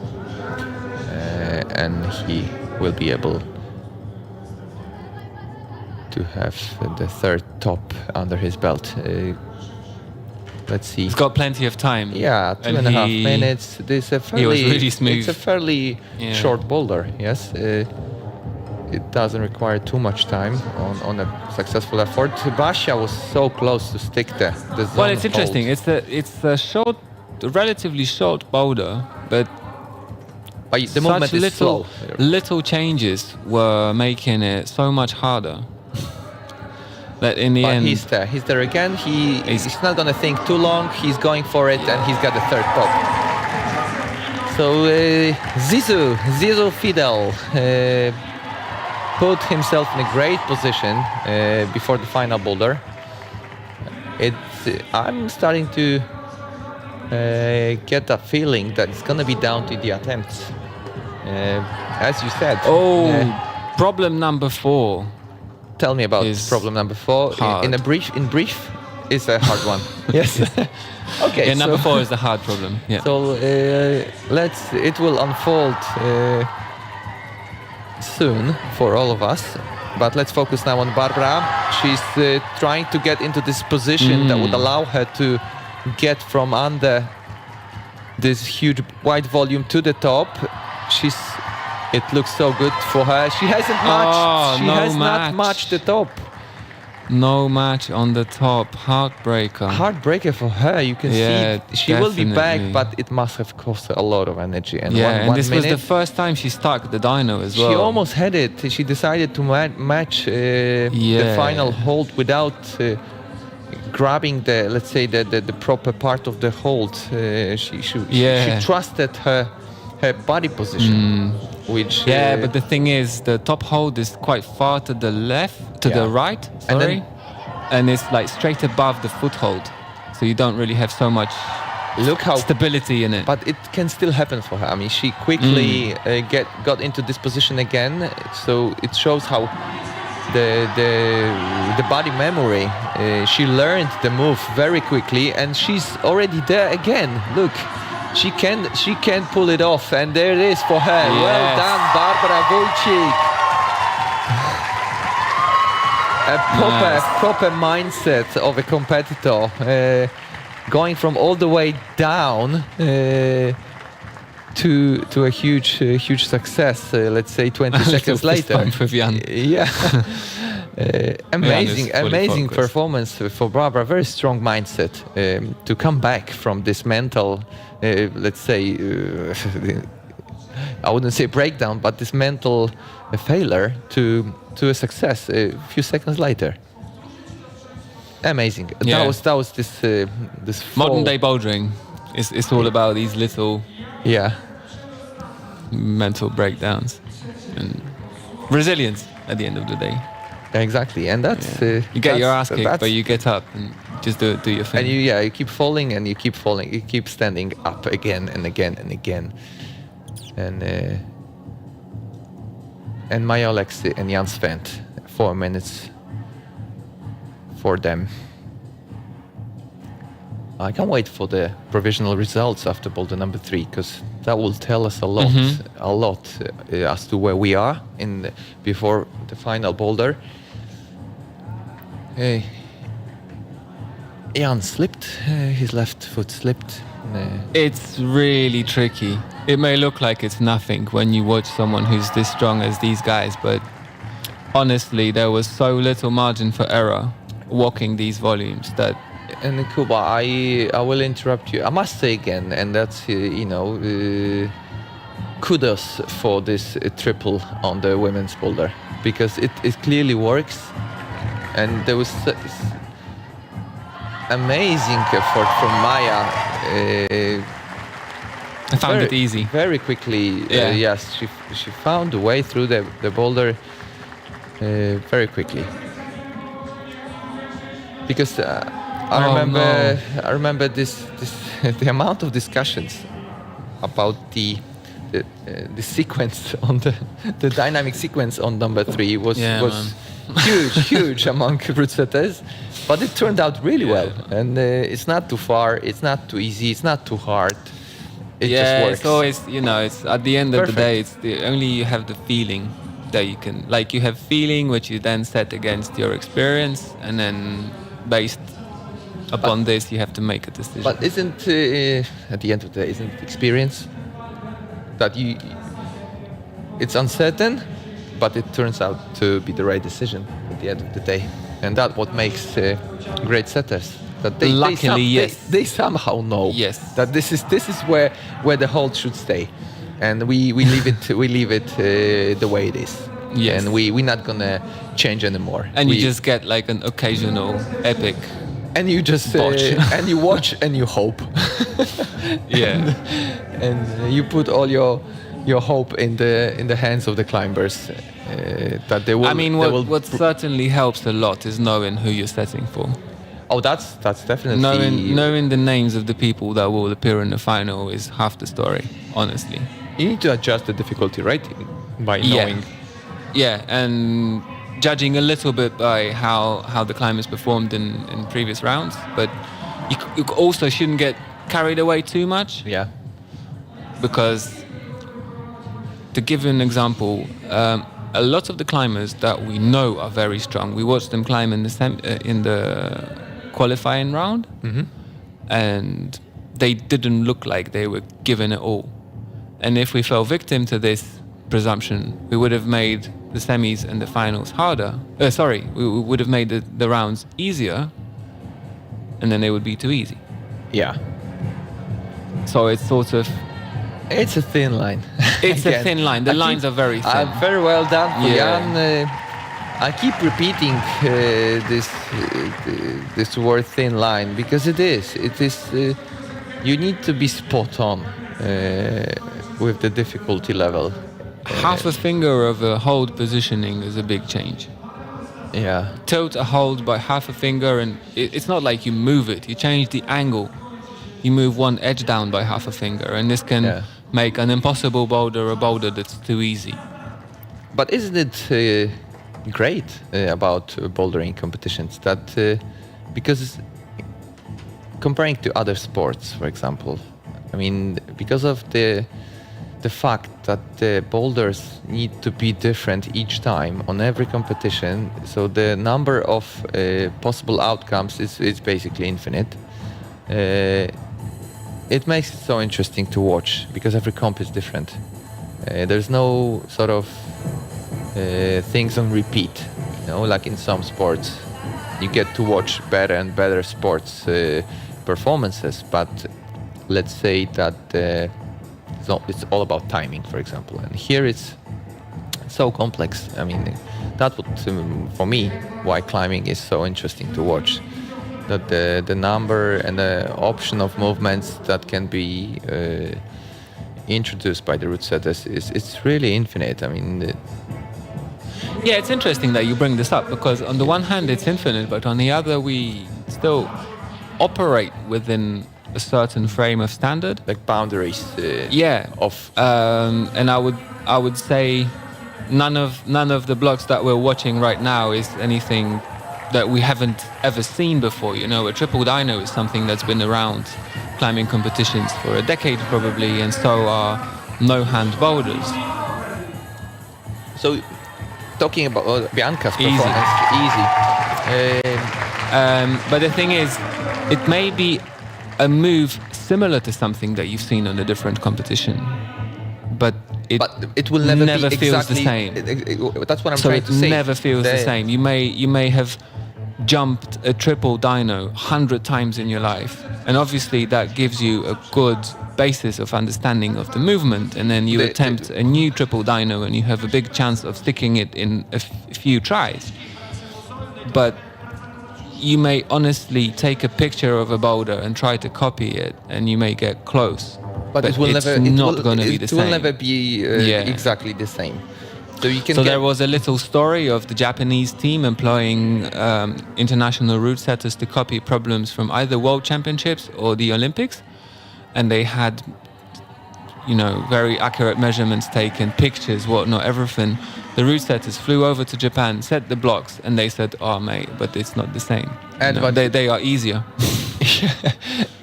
That's a nice one. And obviously, the higher the level of the competition, the harder it is.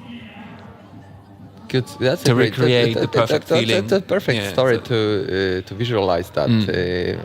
The higher the level of the competition, the smaller the margin of error. Edward Gruzitis topped out with no problem on the boulder number 3. So we have two clear leaders before the last boulder. It's Ido Fidel from Israel and Edwards. And it looks like they will battle it out on the boulder number 4, which...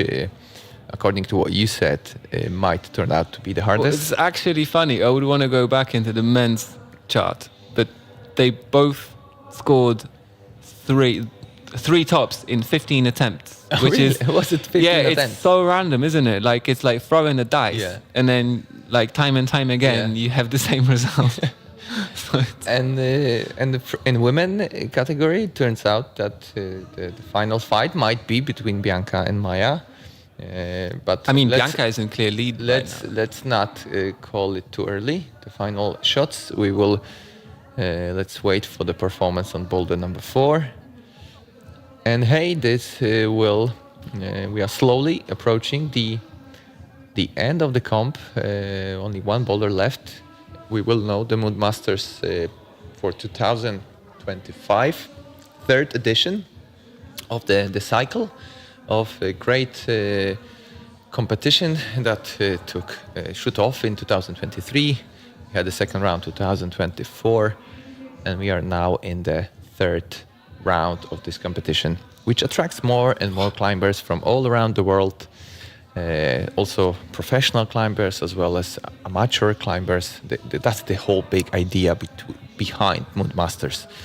It's for all the emotions that accompany the climbers, that they are meant to unite them all. So regardless of your level of climbing, whether you just started climbing a week ago or you climbed for a few years, and you just enjoy climbing as a fun movement, a hobby, you can climb next to the international pro climbers, because you just qualify for the round of qualification, and regardless of your level, you will climb together, and you will have different set of emotions. For some of the climbers, it will be more, powerful, painful emotions because they want to do well. And for some other climbers, it might be just relaxing atmosphere and satisfaction, regardless of the level of climbing. So this is the whole idea behind the event, to unite as many climbers as possible, regardless of their level. And the concept proves really well, because the ultimate judgment that can be done whether it works or not is the number of people that it attracts every year. And it's 1,200 people that took part in this event. And for me, I've been climbing on the Polish circuit for years, and this is clearly a record. I mean, none of the other comps in the past in Poland attracted so many people. So well done to the entire Mood team, and there's a lot of crowd of the people that are behind organizing this comp. So well done to them. They basically breaking and taking competition climbing in Poland on the Polish scene to a new level, something that we haven't seen before. But hey, this is the modern bouldering. I mean, it's easy accessible for more and more people. More and more gyms open up, and it's great. It's great for the sport. It's great for all involved. And here we go. We get a glimpse of boulder number 4. And now I know when you said that everything will happen on this boulder, because clearly this one might be the one that requires most of strength. And we'll see who will take the title here. Yeah, super powerful. Problem for men, and for ladies is coordination. Really odd movement. Because the ladies number 4, Flashy. it's on exactly the same spot as men's number 2. Yes, So- and it's been slightly rebuilt. So the volumes, And the movement is completely different. but the volumes stayed, right? Or the volumes Yes, were changed. the grey volumes stayed, but instead of smearing on friction, they are using proper footholds. So, traveling in time again to last year, coming back to the boulders number 4, because correct me if I'm wrong, but last year boulders number 4 for women was also in this spot, but was also adjusted. I'm trying to touch on this, risky decisions when it comes to route setting again. If Would I'm you- not mistaken, it was the men's problem. Yeah, there was a men's problem. Men's problem, and they had to run along the wall Yes. and fall and land in a position where they were So sort of clamping a volume with all on their both feet. Yeah. But would you consider this movement that we are witnessing now on the women's? Would you call it a risky shot? It's high risk. Yeah. Would you call it a high risk, judging based on what happened last year? Did you It's have? moderately high risk. we watched the girls perform similar types of movement during the national team qualifiers, and we had a bit more ground to believe that this will be fine for their level. I like to call maybe it... not all of them. I have a perfect word for that. We call it an educated guess. Educated guess. Yeah, absolutely. It's an educated guess. And The it's a good difficulty example of proves this. to be the spot on difficulty. But yeah, like normally... We can see that Natalia is failing to hit the right footstep on the precise spot. Let's see if... Yeah, she's... Yeah, with the women's lache, it's sort of the difficult part is understanding the direction of the move, because when you look at the positioning of the feet, you have a feeling like you want to go, you want to move, and you want to so you want to initiate the first part of the force along the wall, but this is a mistake. You actually want to generate the force to go into the wall, and as your weight is pushing you into the volume, just lean only on the right. Then you start moving to the side. And this is something that took, like us in the team, it took us quite some time to understand. So in that sense, it is a risky decision. And since this is all educated guessing, whether the time will be enough. In 10 minutes, we may realize that the move was actually too much, and it never got any tops.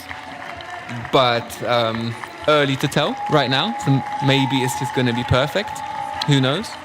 It might be perfect, because when you think about it, I mean, you only need one to figure it out.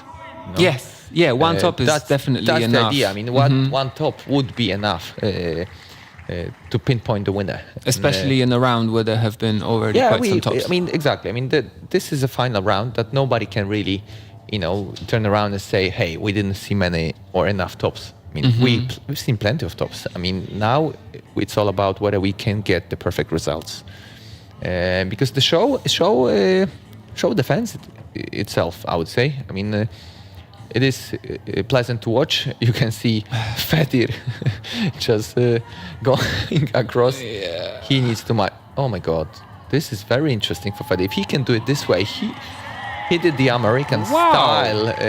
I'm not sure. Have you ever thought that it can be done this way? I don't think anyone. This is really good for Fedir. He's so strong. I mean, you can see. Can he get out of this position now? He can not 100%, but oh my God, the way. Not before I saw it.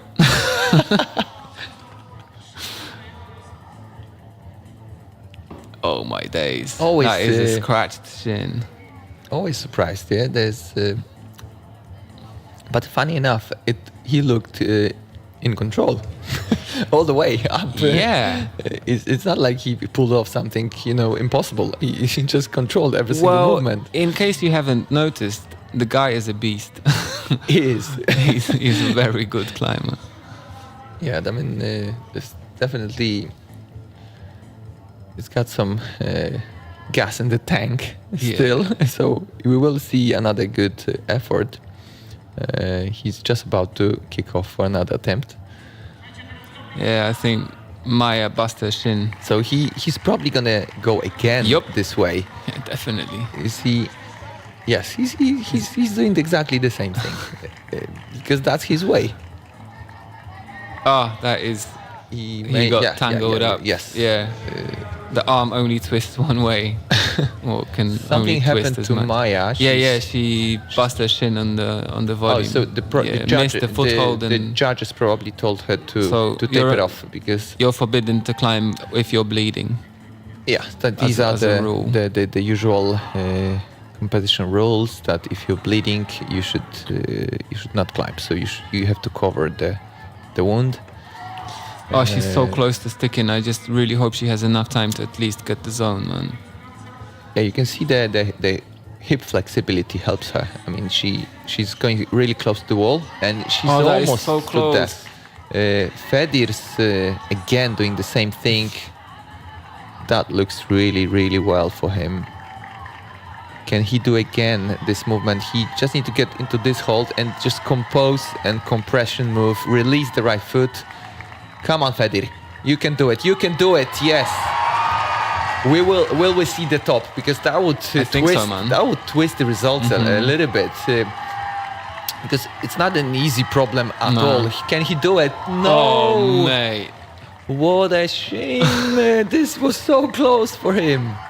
And He so was deserved. I mean, Maya. he deserved that top for what he showed us on this boulder. That would be so good if he topped it out. But hey, 30 seconds to go. I mean, if he can pull that sequence once again, going for it. I'll be amazed. All I right, mean, 26 seconds is... that would be really Short something time. if he could. But you know, he did it twice, but it costs energy. I mean, it must cost energy. But it's for him. It's almost like he learned that sequence. Look, he just. This is look. He will have another chance. No. Yeah, these competitors, they learn Fedir very quickly. Samoilov from Ukraine. Really well done. I mean, put on a great show. So he definitely satisfied some of the spectators' expectations. This was great to watch.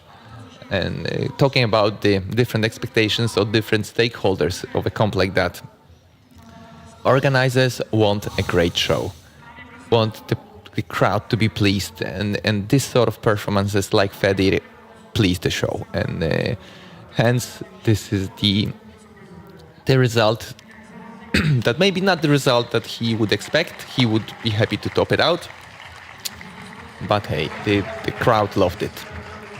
Marketa Janosova, Slava Krasnoperov, and their last 4 minutes of Mood Masters 2025.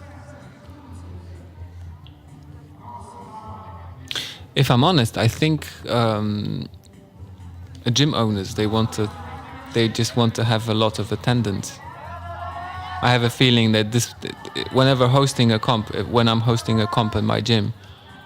You mean the competitors? Yeah. I basically want to have as many people sign up for the competition as I can. Yeah.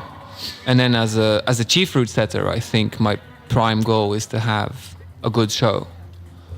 But Then I think the event organizers, But doesn't it all work together? I mean, you would love to. I mean, it can all be achieved. All of those goals. A perfect comp would have it all. You know, number of competitors, 1,200, almost 1,200, hitting 1,200. This is like record. Great finals. yes, to a boulders. certain extent. We just have to bear in mind that high-level competitions usually aren't the most attended ones.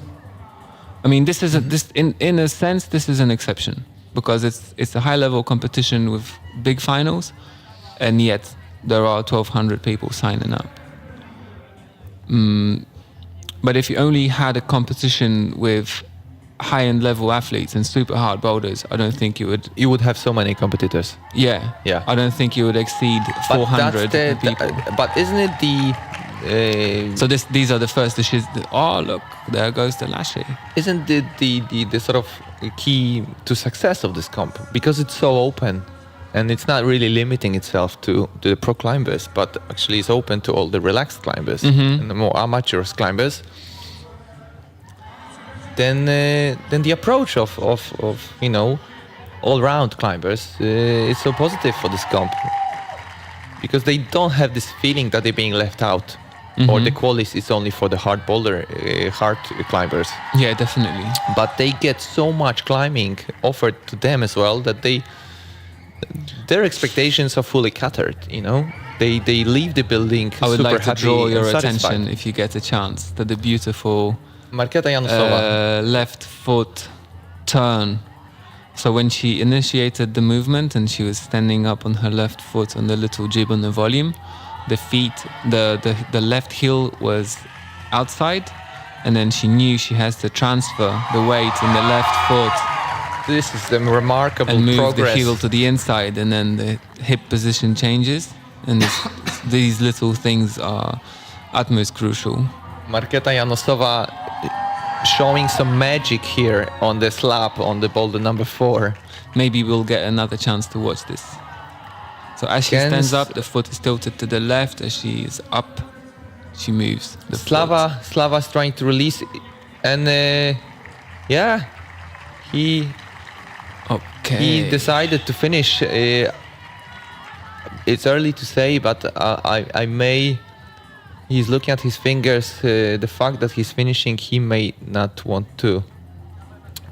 For some reason, he decided to give up because, you know, remember I mentioned on the boulder number 3, his face showed some grime. Perhaps maybe he hurt his finger a little bit.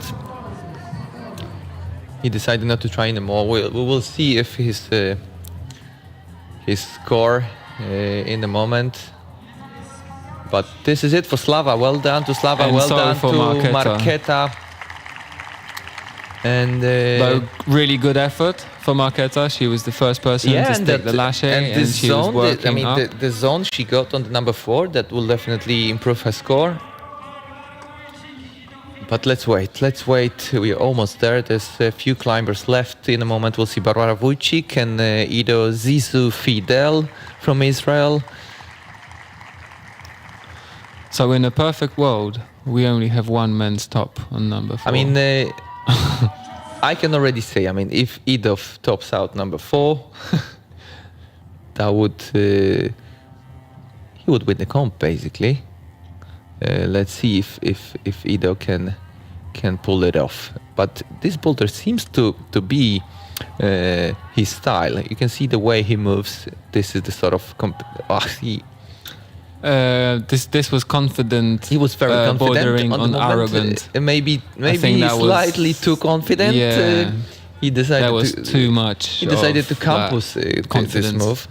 And we did try campusing the slopers, and well, it's at least 35-degree overhang, so the holds are. But is poor. it doable? Is it doable?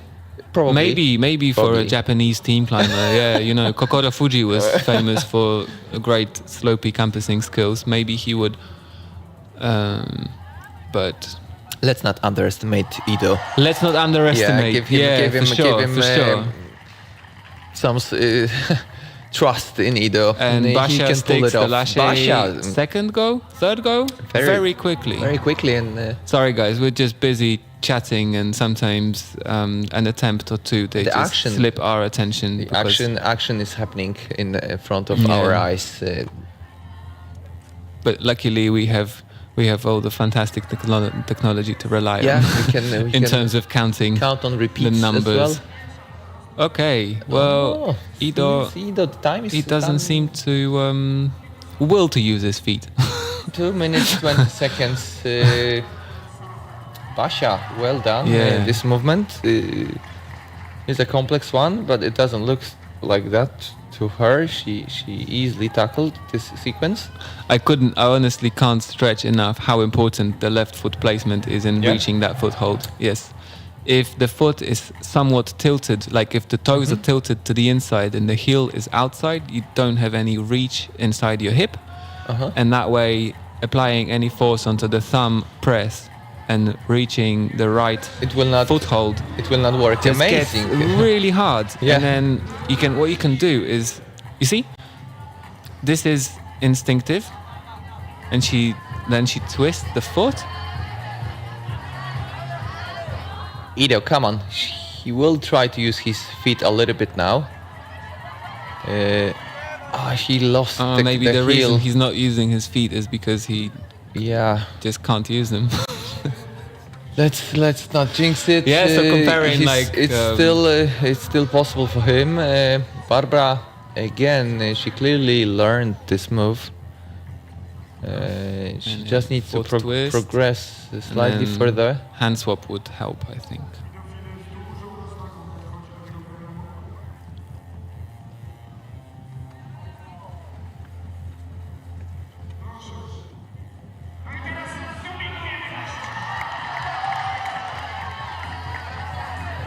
Come on, guys. 40 seconds. It looks well for Ido. Can he somehow keep the feet? Because it's all about keeping the feet. There we go. Maybe he is a little bit too large for the box.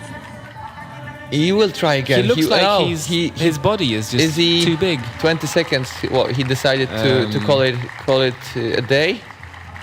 I think so. I think he decided to call it a day. 15 seconds. Yeah. Thank you very much, Zizou Fidel from Israel. All he can do now is to wait for the other climbers to finish. And same for Barbara. Okay, Barbara so currently 2 more to go. Currently second. There's only 2 more couples of climbers. Yeah, 2 more to go and no tops as far. But that was the idea, right? I mean, you would ideally want just a single top. It can yes. still be done, so Yes. we can still have this perfect sort of route cities outcome. Maya Alexei and Jan Svent, It's still in the open. is that gonna be their moment to sort of shine on the last boulder of we can only hope for the Masters best. 25? It's a shame because Ido looked really composed and sort of. I'm still mostly impressed by what Fedir did and the way he controlled this sequence. But let's look at what Jan's gonna come up with, because we've seen remarkable Maya's stuff. skill. Maya's slab and coordination. amazingly got spot on the foot placement. And the same here. This foot is a tiny foothold, guys. It's you may a not bad foothold, you may yeah. not see it, but this is like really tiny. So she needs to go across now, holding and then so what we're seeing is the route setter's intended method. In case you were wondering, it looks like that. Yes, And you have the right hand crimp. You undercross with your feet, and then you take off the right foot. and you of still the need to hold, hit that right foot step generate in a order bit to of a stop the pogo momentum. move, and Yeah. then you hit the hand hold and the foot hold all in one motion. I would say it's a really technical and precise boulder. Yeah, very much so.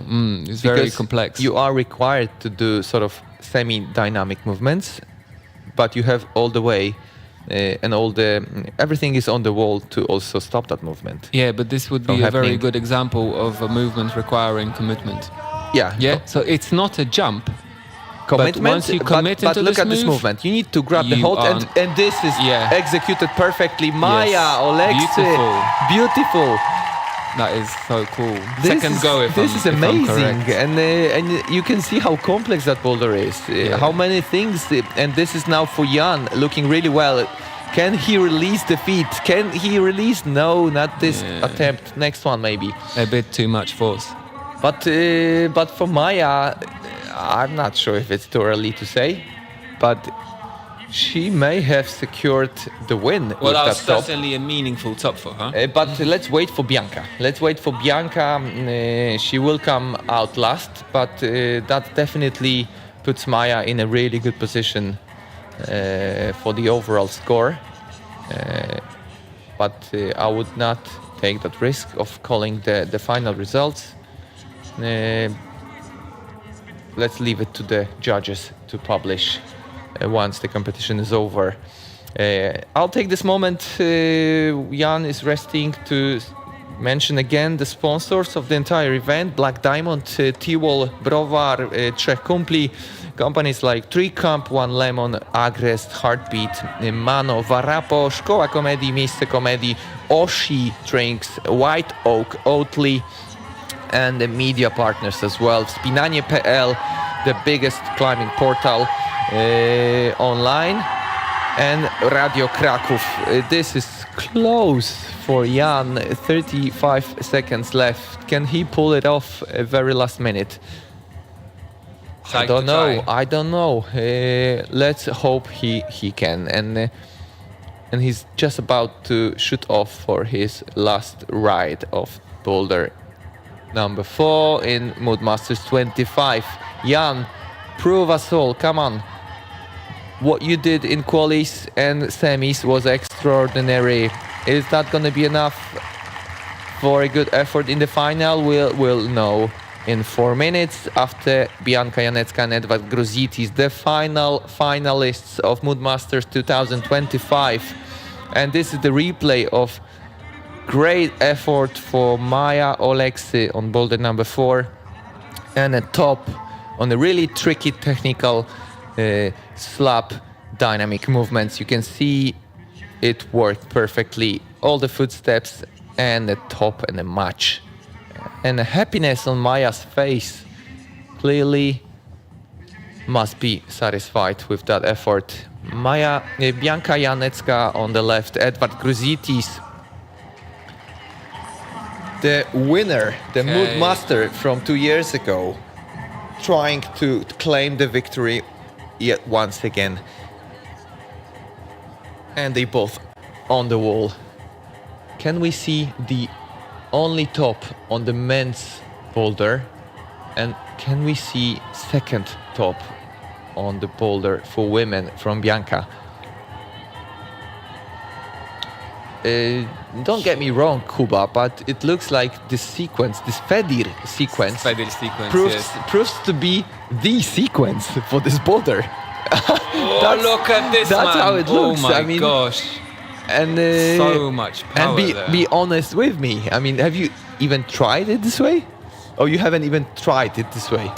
No, if I'm honest, we initially built a slightly different beginning to that problem, and then today morning we had a second phase of testing, and we had invited Jotam Menrauven to give us a hand with assessing the difficulty, and he made a suggestion that the boulder probably has a little bit too long of an intro.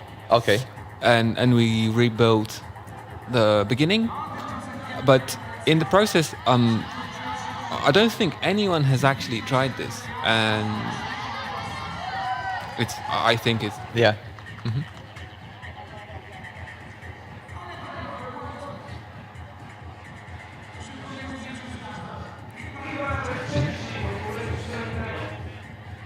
So it's definitely the smoothest transition. But in the setting world, the two-finger pocket is something that usually forces a similar type of movement. It's hardly ever you would force a climber to swap your hands on the two-finger pocket. So I think a lot of these climbers who have experience with international competitions, when they see that hold, they read it as an introduction to twist the body, as a twist movement. Yes. Yeah. Mm-hmm. Cool. That's actually quite cool when you think about it. It's a little language you could translate into specific movements, and then if you know the meaning of the language, then you read the sequence and you're like, oh, okay, I'm expected to, just to lock off and turn 180 in this spot, not like keep on swapping hands. Yeah, I promise you, this will be the last time I will come back to last year. But it looks like, guys, and I'm talking to the entire route setting team, that you did the homework. I mean, it looks like it's a really great set of boulders this year. And we've seen it all. We've seen the tops, we've seen the crazy movements, really interesting movements on the wall. That was really pleasant to watch. Can we, Edwards, just deliver once more? We would all want this. We would all want that final top on the boulder number 4. Can he do that? Well, in the name of the setting team, I thank you for your compliment. Yeah, I mean, it's really well done. The job pretty well done, and that's kudos to Aleksander Romanowski, the chief setter, and his entire team. I know the great responsibility that lies with the chief setter, and the sort of shots he calls. At the end of the day, he accepts all the boulders and he decides what stays on the wall, and he takes that ultimate responsibility whether they will work out or not. Come on, Edwards, come on, you can do it. You can do it. This is 5 seconds. Come on, Edwards, go for it. No. This is unbelievable. Oh my gosh, he was so close. We were like seconds away from a perfect outcome. Half a second. For a competition. But look, he looks like Edward Yeah. still secures the win Okay. by the attempt to the zone. You know, based on the results, assuming they So are many correct, tries. assuming they are correct, it will be the attempt that will decide the winner. And for Maya and Bianca, despite lack of the top, something is wrong here, is it? No. Bianca actually is the winner. Yes, Maya we will. didn't get a zone She- on block numbers 2. Exactly, and so Yeah, on the powerful block. So regardless of the top on the Boulder number 4, She's still second place. Still second place, and it's Maya, it's Bianca Janecka, who's becoming the Mood Mood Master. Master 2025 for this year. So well done to Bianca. Obviously, those results will be confirmed by the judges. And now you will see the results. So bear with us, watch the replays, and we'll be back in a moment with you.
Ido, Zizou, Fidel from Israel.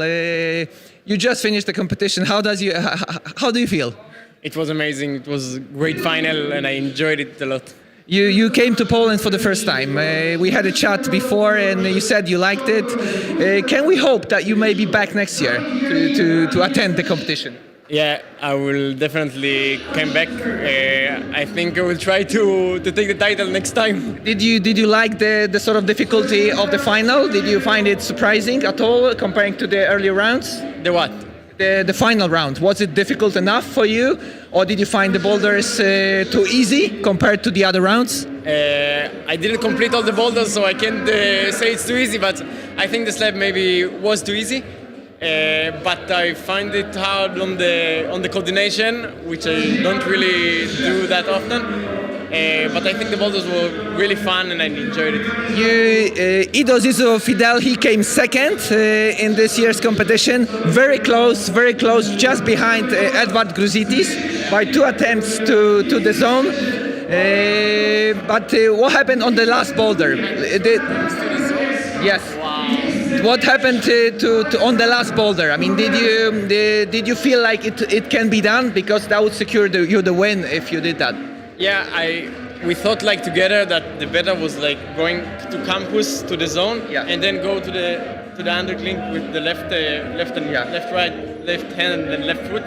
But I like touched the zone and discovered it's horrible. Yeah. And then I tried to cheat it, and I figured out it was quite okay to cheat it, but I had like 1 minute left, and I slipped a couple of times.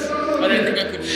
But well, anyways, well done. I mean, we enjoyed watching you. We are happy that you came over to Poland, because everyone from the international circuit, it helps us. We want to come out. We want more climbers to come over, and definitely you guys coming in, you lift the level of the competition. And make sure, try to come back next year. We would want, rest of your team as well. And you're more than welcome. Feel welcome, feel good when you come to Poland next time as well. Thank you. Thank you very much. It's really warmed my heart, like to hear you want me to come back. And well done again, second place, Mood Master 2025, Ido Zizou Fidel. Thank you.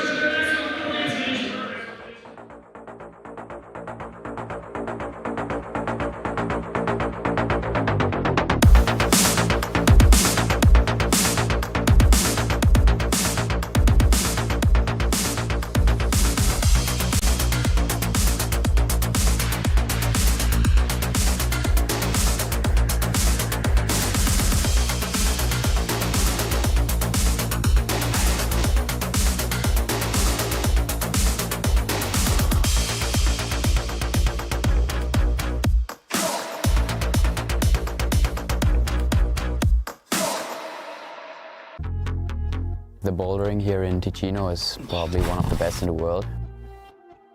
You drive through the Gotthard tunnel and you're in a different world somehow. The rock quality and the amount of rock is just unbelievable. Not today. Wow, da sehen Sie diese Blöcke. Ich habe meinen kleinen Kosmos gefunden. We all love that sport and that's what connects us. Komm schon.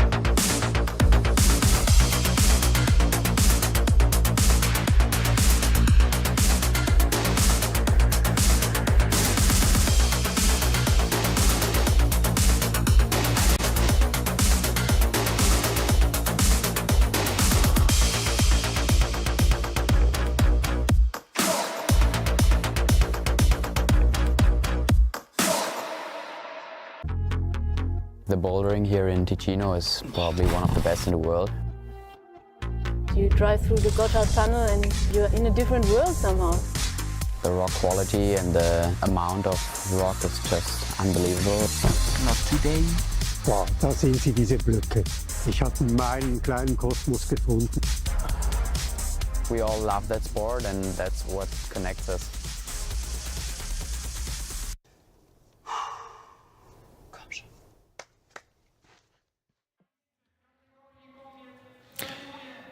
Guys, thank you for staying this short moment with us. We are just about to hand out the prizes for this year's event, Mood Masters 2025.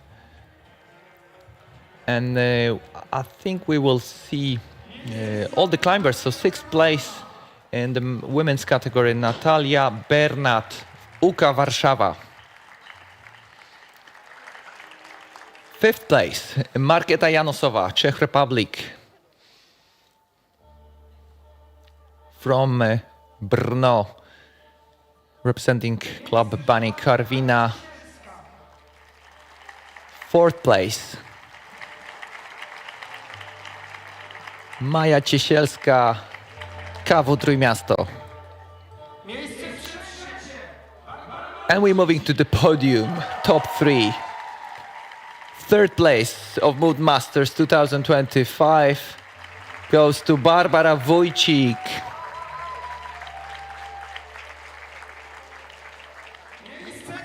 And the 2nd place and the runner-up of this year's event, Maja Oleksy,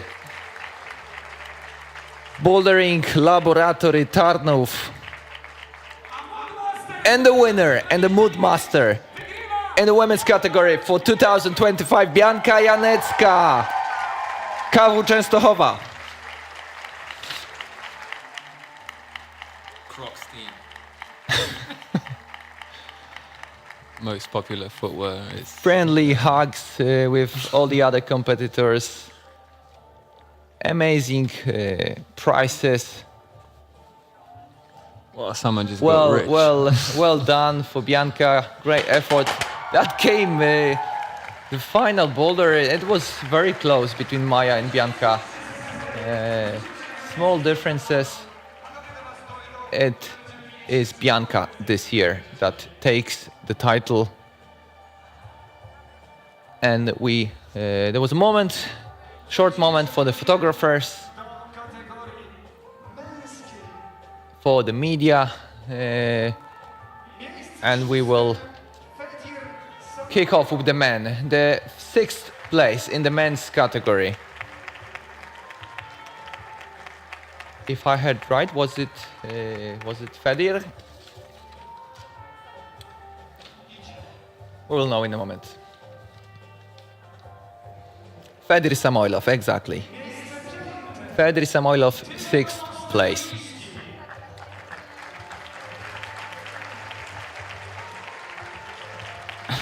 Fifth place, Tymon Ostafiński, Cliff Tarnowskie Góry.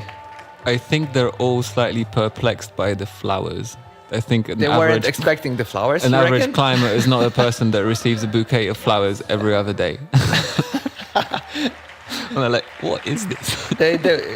I reckon some women will receive flowers tonight. Fourth place, Jan Spent, UK Warszawa. Fourth place in Mood Masters 2025. Kisses. Yeah, but this really shows nicely what climbing is about. Yeah, they are competing against each other, but at the end of the day, once the competition is finished, they're all friends. I mean, let's very be honest. friendly. They all know each Yeah, other. Third yeah. place this year, Slava Krasnoperov. Third place.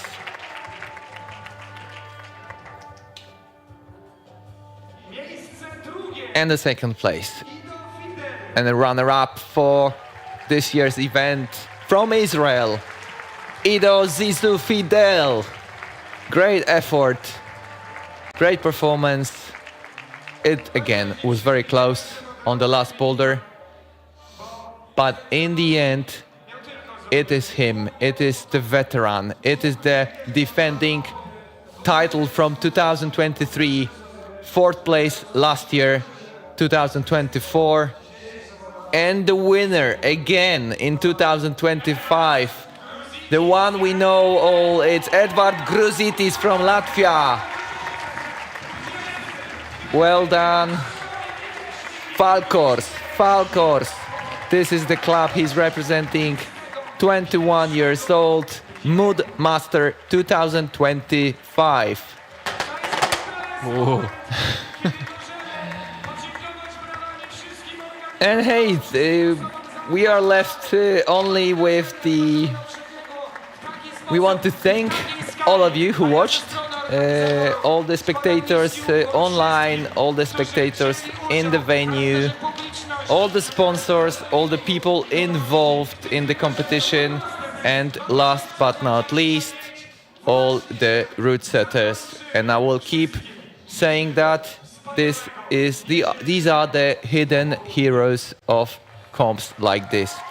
If it wasn't for the route setters, if it wasn't for the right shots they call, we would not witness events like that. And I would like to still thank all the people that haven't been brought up in this context, but there is a whole bunch of people who take your let you participate in this, and they help us happen. They help us make this happen. And yes, this goes from the people who clean the holes, who wash them, who manage everything. Exactly. It's a huge undertaking. People on reception, people that make sure that everyone is safe, and everyone has had a hard time making it happen. The organizers, amount of work to be done in order to organize an event like that, make sure the sponsors are present, and this is, we could count and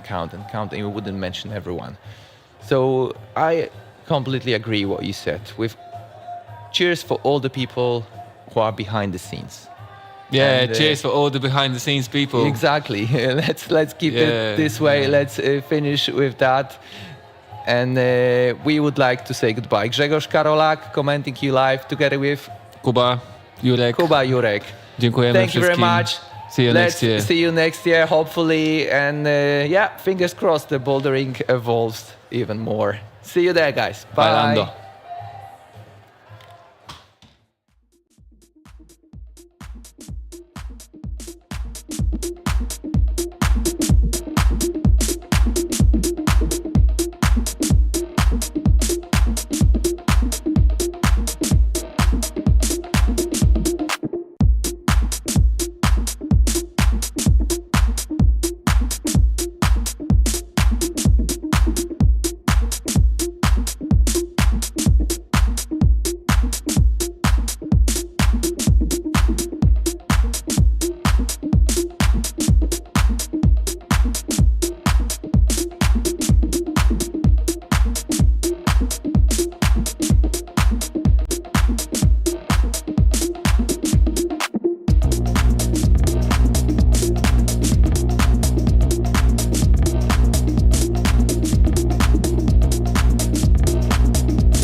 bouldering here in Ticino is probably one of the best in the world.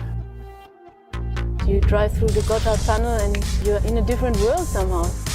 The rock quality and the amount of rock is just unbelievable. Not today. Wow, da sehen Sie diese Blöcke. Ich habe meinen kleinen Kosmos gefunden. We all love that sport and that's what connects us.